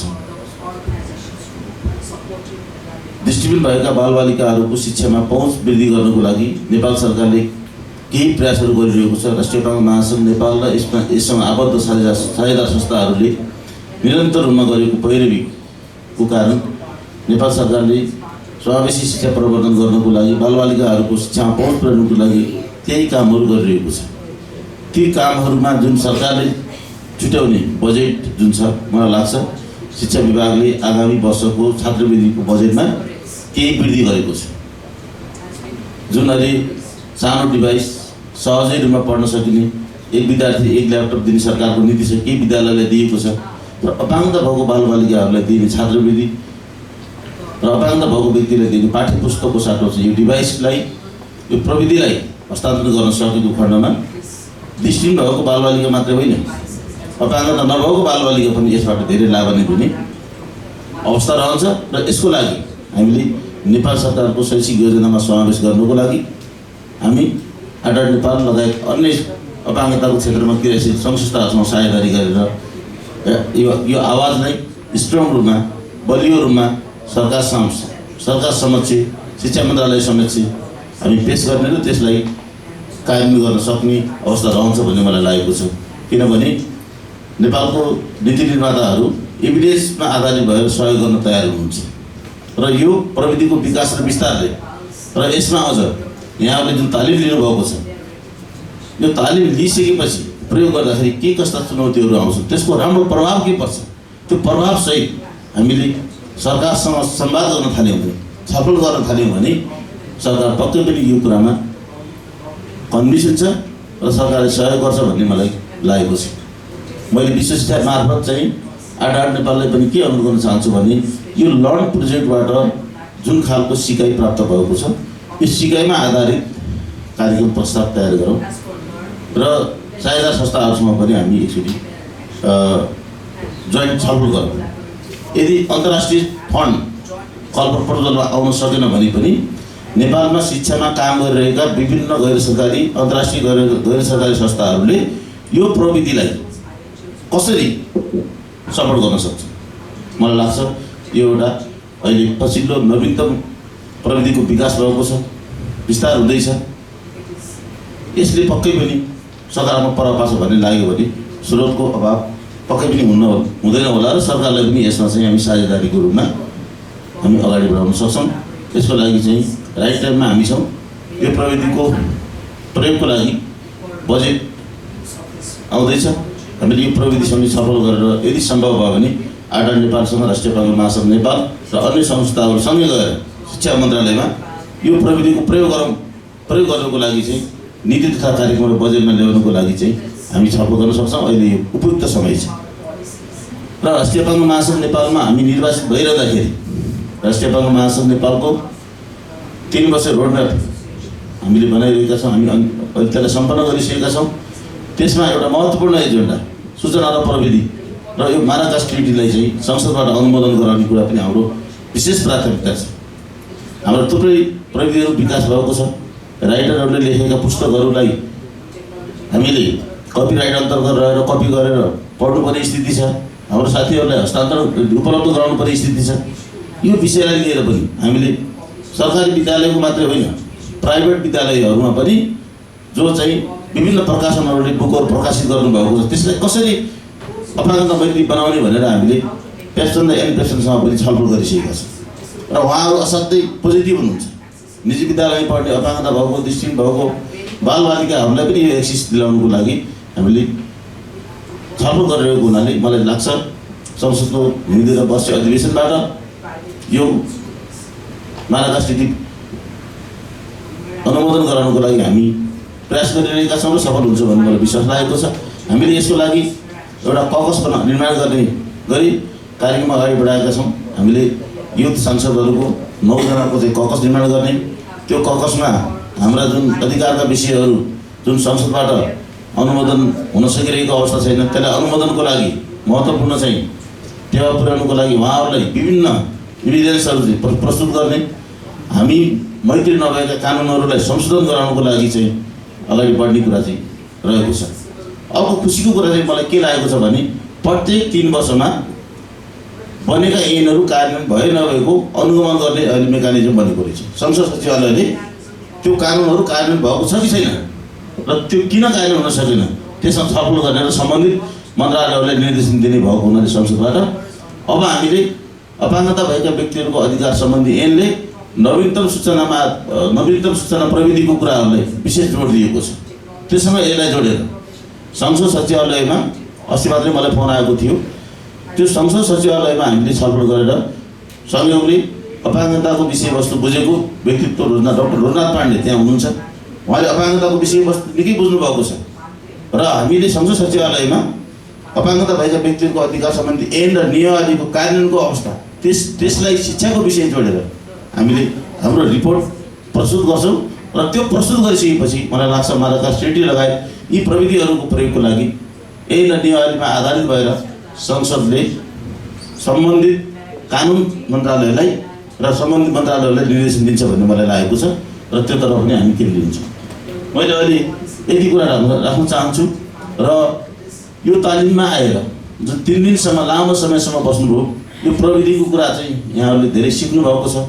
बाँकी प्रयोग गर्दै गइसकेपछि यसबाट प्राप्त हुने हाम्रो महत्त्वपूर्ण सिकाइ त्यसपछि आएर त्यसको चाहिँ केही समस्याहरूको बारेमा चाहिँ यहाँहरूले हाम्रो आडा नेपालमा हाम्रो टेक्निकल टिमहरूलाई सेयर गर्नुहुनेछ र यसबाट चाहिँ थप परिमार्जित भएर हामीले जुन अहिले टिपिटी अन्तर्गत चाहिँ 10 दिने स्रोत कक्षाका शिक्षकहरूलाई शिक्षा विभागले उपलब्ध गराउने 10 दिने जुन तालिम प्याकेज तयार भएको छ त्यो तालिम प्याकेजभित्र पनि यो कुरालाई सँगै राखेर 3 दिनलाई 10 दिन बनाएर कम्तीमा यसैसँग सम्बन्धित दृष्टिहीन भएको बालबालिकाहरू जहाँ पढ्नुहुन्छ त्यहाँको स्रोत शिक्षिकाहरूलाई कम्तीमा 10 दिनको तालिम प्याकेज सञ्चालन गर्न सकियो भने हजुरहरूको अझ बुझाइलाई प्राइगलो बनाउन सकिन्छ भन्ने कुरा मलाई लागेको छ र यसको लागि चाहिँ हामी अब यो कार्यक्रम सम्पन्न भएपछि आदरणीय व्यक्तित्व डाक्टर वीरेन्द्र पोखरेलज्यूसँग छलफल गरेर हामीले एउटा साझा ध्यानाकर्षण पत्र अथवा चाहिँ अनुरोध पत्र तयार गरेर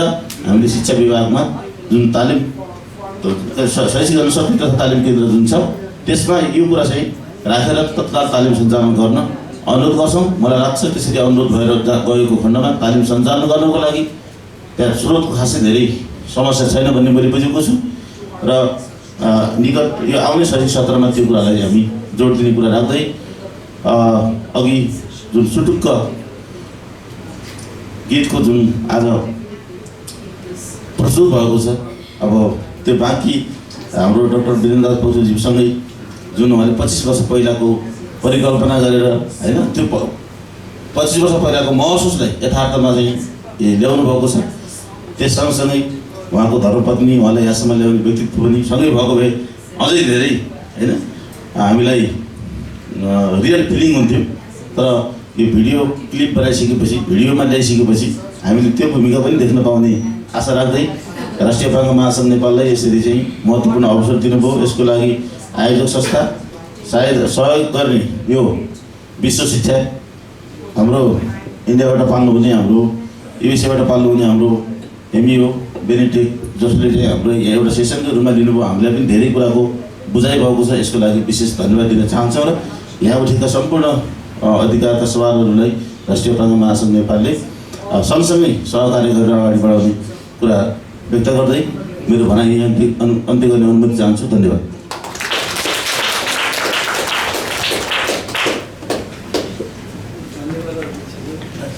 थ्याङ्क यू देवीदत्त सर आफ्नो महत्त्वपूर्ण भनाइको लागि र कि कमिटमेन्ट जुन हामीले तपाईँबाट प्राप्त गरेका छौँ र त्यो कमिटमेन्टलाई कार्यान्वयन गर्नको लागि पनि हामी तपाईँ सँगसँगै छौँ। हामी एनएफटीलाई झकझकाइरहनेछौँ र एनएफटीले त्यसमा अभिभावकीय भूमिका निभाउनेछ भन्ने हामी अपेक्षा राख्दछौँ। हस्, सबैलाई धेरै धेरै धन्यवाद। अब हामी कार्यक्रमको लगभग अन्तिममा आइसकेका छौँ। आजको कार्यक्रम सुरुदेखि यति दिनसम्म सम्पन्न गर्न तपाईँहरूले जुन साथ र सहयोग दिनुभयो त्यसको लागि हामी तपाईँहरूलाई हृदयदेखि नै धेरै धेरै धन्यवाद दिन चाहन्छौँ।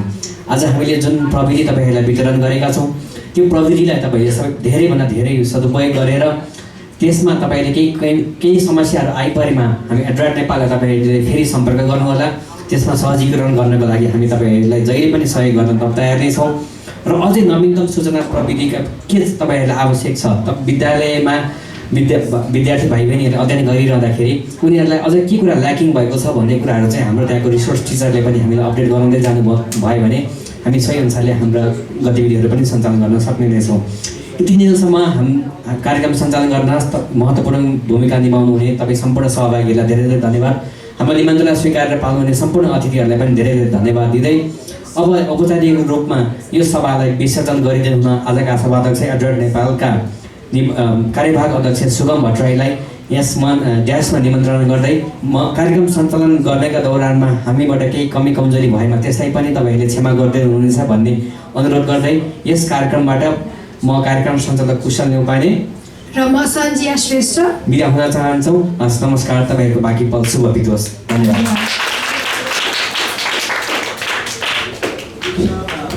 हस्, धन्यवाद। यस, धन्यवाद कुशल सञ्जियालाई। सायद हिजो अस्ति हामी म आउन पाएन, तर आजको यो स्किल देखेर एकदम तपाईँको स्किल उत्कृष्ट शैलीमा प्रति एकदम खुसी जाहेर गर्न चाहन्छु।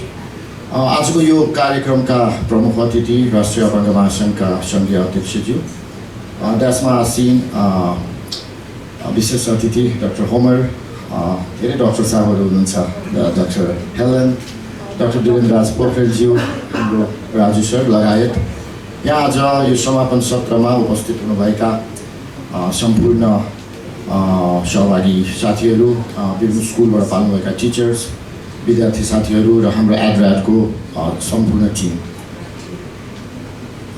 एड्राड यति मात्र म एउटा सानो 22-23 वर्ष अघिको झझल्कोबाट सुरु गर्न चाहन्छु।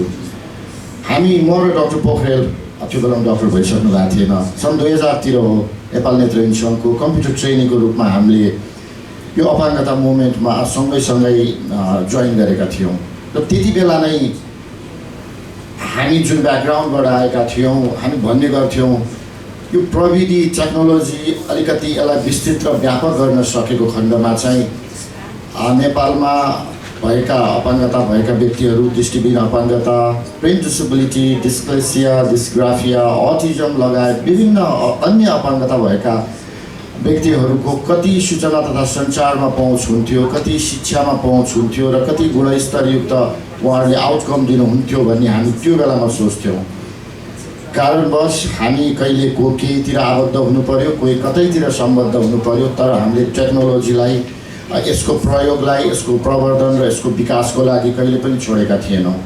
चाहे त्यो ऊ बेलाको नोकियामा रहेको त्यो सिम्बियन अपरेटिङ सिस्टममा चल्ने त्यसको सफ्टवेयर होस् र त्यसलाई नेपालमा प्रवर्धन गर्ने मामलामा होस्, चाहे त्यो बेलाको जज त्यो सफ्टवेयरको प्रवर्धनमा नेपालमा हामीले बसेर गरेका काम क्रियाकलाप होस्, चाहे त्यो एनभिडिएलाई नेपाली स्वरूपमा ढाल्ने होस्, चाहे त्यो बेलाको दृष्टिवाचक लगायत अन्य टेक्नोलोजीको काममा होस्, चाहे प्रीतिलाई विस्थापित गरेर यो रेकर्डलाई व्यवस्थापन गर्नुपर्छ, त्यसलाई सर्वस्वीकार्य गर्नुपर्छ भन्ने मामलामा होस् र बिस्तारै हामीले बाँडेको त्यो बेलाको ट्याब्लेटहरूमा होस्, एड्राड सधैँ नेपालमा रहेका दृष्टिविहीन तथा दृष्टि सम्बन्धी अपाङ्गता भएका व्यक्तिहरू, प्रिन्ट डिसेबल, डिस्लेक्सिया, डिस्ग्राफिया र अटिजम भएका व्यक्तिहरूको लागि उहाँहरूको शैक्षिक गुणस्तर, उहाँको सूचना तथा सञ्चारमा पहुँच गर्ने मामलामा सदैव तत्पर रहेको कुरा यहाँ जानकारी गराउन चाहन्छु। र अघि यहाँ म्यामहरूसँग कुरा भइरहेको थियो, डेजी हामीले लिएको कति भयो यो ट्रेनिङ भन्दाखेरि उहाँ भन्दै हुनुहुन्थ्यो 2063 साल 16 वर्ष अगाडि मलाई याद छ गोदावरीको भ्यू रिक्युटिभ होटेलमा हामीले नेपालमा पहिलो पटक यो डेजीलाई भित्र्याएका थियौँ, डेजीलाई नेपालीकरण गरेका थियौँ र इन्डियन साथीहरू र जापानबाट पनि त्यो बेलामा थुप्रै साथीहरू आएर नेपालमा फर्स्ट टाइम यो डेजीलाई इन्ट्रोड्युस गर्ने काम हामीले गरेका थियौँ। त्यही कारणले गर्दा होला यो 15-16 वर्षमा हाम्रो स्थापना पश्चात अहिले हामीलाई नेपाल सरकारले एउटा एक्सपर्ट अर्गनाइजेसनको रूपमा सूचना तथा प्रविधिको विकास गर्ने मामलामा एउटा विज्ञ संस्थाको रूपमा स्वीकार गरेको छ र हामीले त्यसलाई त्यो स्वीकार्यपनालाई डगमग हुन नदिएर एउटा क्वालिटीको पुस्तक लगायत डकुमेन्टहरू तयार गर्ने मामलामा सदैव तत्पर रहेको कुरा पनि यहाँ जानकारी गराउन चाहन्छु। अघि एक्सेसिबिलिटी, इन्क्लुसिभनेस अनि ठ्याक्कै एउटा शब्द युनिभर्सल डिजाइन लर्निङको कुरा यहाँ उठेको थियो। अहिले विश्वव्यापी रूपमा हामी लक्कीली के भयो भने हिजो अस्ति हामी डेनमार्कमा थियौँ हाम्रो महासङ्घको अध्यक्ष र म र त्यो युनिभर्सल डिजाइन लर्निङलाई कसरी डेनमार्क जस्तो विकसित देशले पनि त्यसलाई अपनत्व लिएर अनि त्यसको प्रयोगले कसरी विभिन्न अपाङ्गता भएको व्यक्तिहरूले शिक्षा प्राप्त गरिरहेको बच्चाहरूले शिक्षा लिइरहेको कुरामा पनि हामीलाई अलिकति इन्साइट भएको थियो। स्कुलका टिचरहरू हुनुहुन्छ र अन्य भाइ बहिनीहरू पनि हुनुहुन्छ। यो design learning universal design learning अघि डाक्टर होमरले पनि त्यसलाई अलिकति विस्तृत रूपमा भन्नुभएको थियो। मैले चाहिँ यसलाई अलिकति जिस्टमा मात्रै के भने त्यो लर्निङ त्यो डिजाइन युनिभर्सल डिजाइन लर्निङ भन्ने प्रविधि चाहिँ अब सबैतिर लागु हुनुपर्छ। हिजोको मिटिङमा हामीले ब्लाइन्ड डेफ फिजिकल र बौद्धिक अपाङ्गता मात्रै भन्ने गरेका थियौँ, तर अहिले विकासको क्रमसँगै नयाँ नयाँ अपाङ्गता भएको विशेष प्रकृतिको बच्चाहरू जन्मने क्रम एकदमै धेरै छ। चाहे त्यो अटिस्टिक बच्चाहरूको केस होस्, चाहे त्यो डिस्लेक्सिया र डिस्ग्राफिया जस्तो अझ जटिल प्रकृतिको अपाङ्गता भएको बच्चाहरू जन्मने क्रम होस्, यसलाई हामीले व्यवस्थापन गर्न उहाँहरूको पनि शिक्षामा पहुँच पुर्याउनको लागि, उहाँहरूको पनि कम्युनिकेसनमा पहुँच पुर्याउनको लागि आज तपाईँहरूले 2-3 दिनमा यो सिक्नुभएको प्रविधि जुन एक्सेसेबल प्लेटफर्म जुन भनिरहेका छौँ, इपब भनेर जुन भनिरहेका छौँ, त्यसले पनि सहयोग पुग्छ। मैले यति मात्र किन यसलाई जोड्न खोजेको भने ओल्ड भिजन लर्न प्रोजेक्ट अन्तर्गत केही हप्ता अगाडि हामी होटेल एलो पगेरामा सँगै थियौँ र हेलेन सँगै हुनुहुन्थ्यो। अटिस्टिक बच्चाहरू तथा व्यक्तिहरूको लागि एउटा एपको त्यहाँ डेभलप गरेर त्यसलाई लोकार्पण गर्ने काम भएको थियो। त्यहाँ पनि एउटा कुरा के उठेको थियो भने जे हामीले गर्छौँ, प्रविधिको विकास गर्छौँ, त्यसलाई भोलि दूर दराजसम्म गाउँमा पुर्याउने अथवा व्यक्तिको हातमा त्यो टेक्नोलोजी पुर्याउनको लागि चाहिँ अब ट्रेनिङको तालिमको प्याकेजको जरुरी छ। त्यही भएर म एड्राको कार्यवाहक अध्यक्षको हैसियतले म ओल्ड भिजन लगायत हाम्रो शेर्पालाई विनम्र अनुरोध के गर्न चाहन्छु भने यो जे अहिले टेक्नोलोजी हामीले एक्सेसेबल प्लेटफर्म लगायत इपब लगायत विभिन्न टेक्निकल टर्महरू जुन सिकेका छौँ, त्यसलाई 5 थरको स्कुल अथवा डडेलधुराको स्कुलसम्म पुर्याउनको लागि चाहिँ त्यो तालिमको प्याकेजको जरुरी छ। मैले यति भन्न चाहेँ। र अघि महासङ्घको अध्यक्षज्यूले भनेर गइसक्नुभयो म्याराकस ट्रिटीको बारेमा। यो तालिमको कुरा, यो सम्पूर्ण कुरालाई त्यहाँसम्म पुर्याउनको लागि, किनभने अहिले हामीले जे जति गरिरहेछौँ अलिकति आँखा छलछाम गरेर गरिरहेछौँ। यदि यो लेखकले यो मेरो सामग्रीलाई तपाईँहरूले यो गरिरहनु भएको छ, यदि यो इलिगल हो भने हामीलाई बोल्ने कतै बाटो हुँदैन। त्यही भएर यदि म्याराकस ट्रिटी नेपाल सरकारले अनुमोदन गर्यो भने चाहिँ हामीले त्यहाँ स्पेसल प्रोभिजनहरू राखेका हुन्छौँ। यो blind, visually impaired, print disability र अन्य अपाङ्गता भएका व्यक्तिहरूको शिक्षा र कम्युनिकेसनमा मात्रै तपाईँहरूको सामग्रीहरू हामी अर्को ढाँचामा लग्ने भन्ने त्यो म्याराकस ट्रिटी पास भएको खण्डमा चाहिँ अझ हामीलाई सजिलो हुने थियो। र म महासङ्घको महासचिव भएको पनि हैसियतले अहिले यही यो माइकमा के भन्न चाहन्छु भने महासङ्घ म्याराकस ट्रिटी अनुमोदन गर्नको लागि जस्तै सुकै हालतमा पनि त्यो यही एक सालभित्र अथवा 6 महिनाभित्र त्यो गर्ने कुरामा म प्रतिबद्धता जाहेर गर्न चाहन्छु। र अन्तिमभन्दा पनि अलि अगाडि यो अघि एउटा म्युजिकको यहाँ लोकार्पण भएको थियो, रिलिज भएको थियो। 25 वर्ष अगाडिको कुरा हाम्रो डाक्टर पोखरेलले भन्नुभयो। उहाँसँग मेरो अलिक पुरानो चिन्जान भागेर त्यो बेलाको वातावरण, त्यो बेलाको दाइको भाउजूको त्यो सुरुवाती दौरमा म सँगै थिएँ होला सायद। र मैले हाम्रो वीरकमलजीलाई पनि त्यो म्युजिक भिडियो यदि बन्दैछ भने हामी एड्राड त्यसमा सहयोग गर्न राजी छ। फन्ड खोजौँ तर गर्ने, तर त्यो म्युजिक भिडियो कस्तो हुनेछ भनेर हजुरहरूलाई भन्न चाहँदा चाहिँ त्यो एक्सेसेबल म्युजिक भिडियो हुनेछ।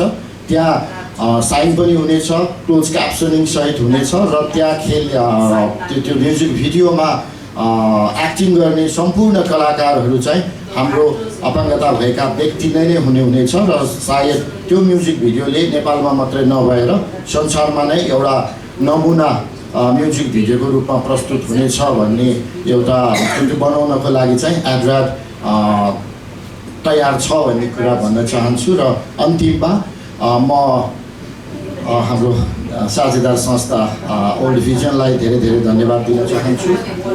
Sorry, old education doctor Sherpa र डाक्टर होमेर उहाँहरूको टिम जसले यसलाई साँच्चीकै ह्यापन गरिदिनु भयो। एकदमै मैले पार्टिसिपेन्टहरूलाई सोधेको थिएँ यति राम्रो तरिकाबाट यो ट्रेनिङ सेसन चलाइदिनु भयो र त्यो उहाँहरूलाई यति बुझ्न पनि सजिलो भयो। तपाईँहरूको टिमलाई पनि धन्यवाद दिन चाहन्छु र यो होल इभेन्टमा सहयोग गर्नुहुने एड्राटको स्टाफ लगायत सम्पूर्णलाई धन्यवाद दिँदै अन्तिममा यस्तो राम्रो र एकदम यो इनोभेटिभ प्रोग्रामलाई हामी समक्ष ल्याइदिनु हुने हाम्रो एड्राटको संस्थापक अहिले एड्राटको एक्जिक्युटिभ डाइरेक्टर डाक्टर वीरेन्द्रराज पोखरेललाई पनि धन्यवाद दिँदै म यहाँबाट बिदा हुन चाहन्छु र अन्तिममा यो लजिस्टिक केही कुराहरू पक्कै हुन्छ त्यो हाम्रो एड्राटको स्टाफसँग हजुरहरूले सहकार्य गरेर र लन्च लिएर गइदिनको लागि अनुरोध गर्दै सबैजनालाई फेरि पनि धन्यवाद भन्न चाहन्छु। हस्, धन्यवाद, नमस्कार।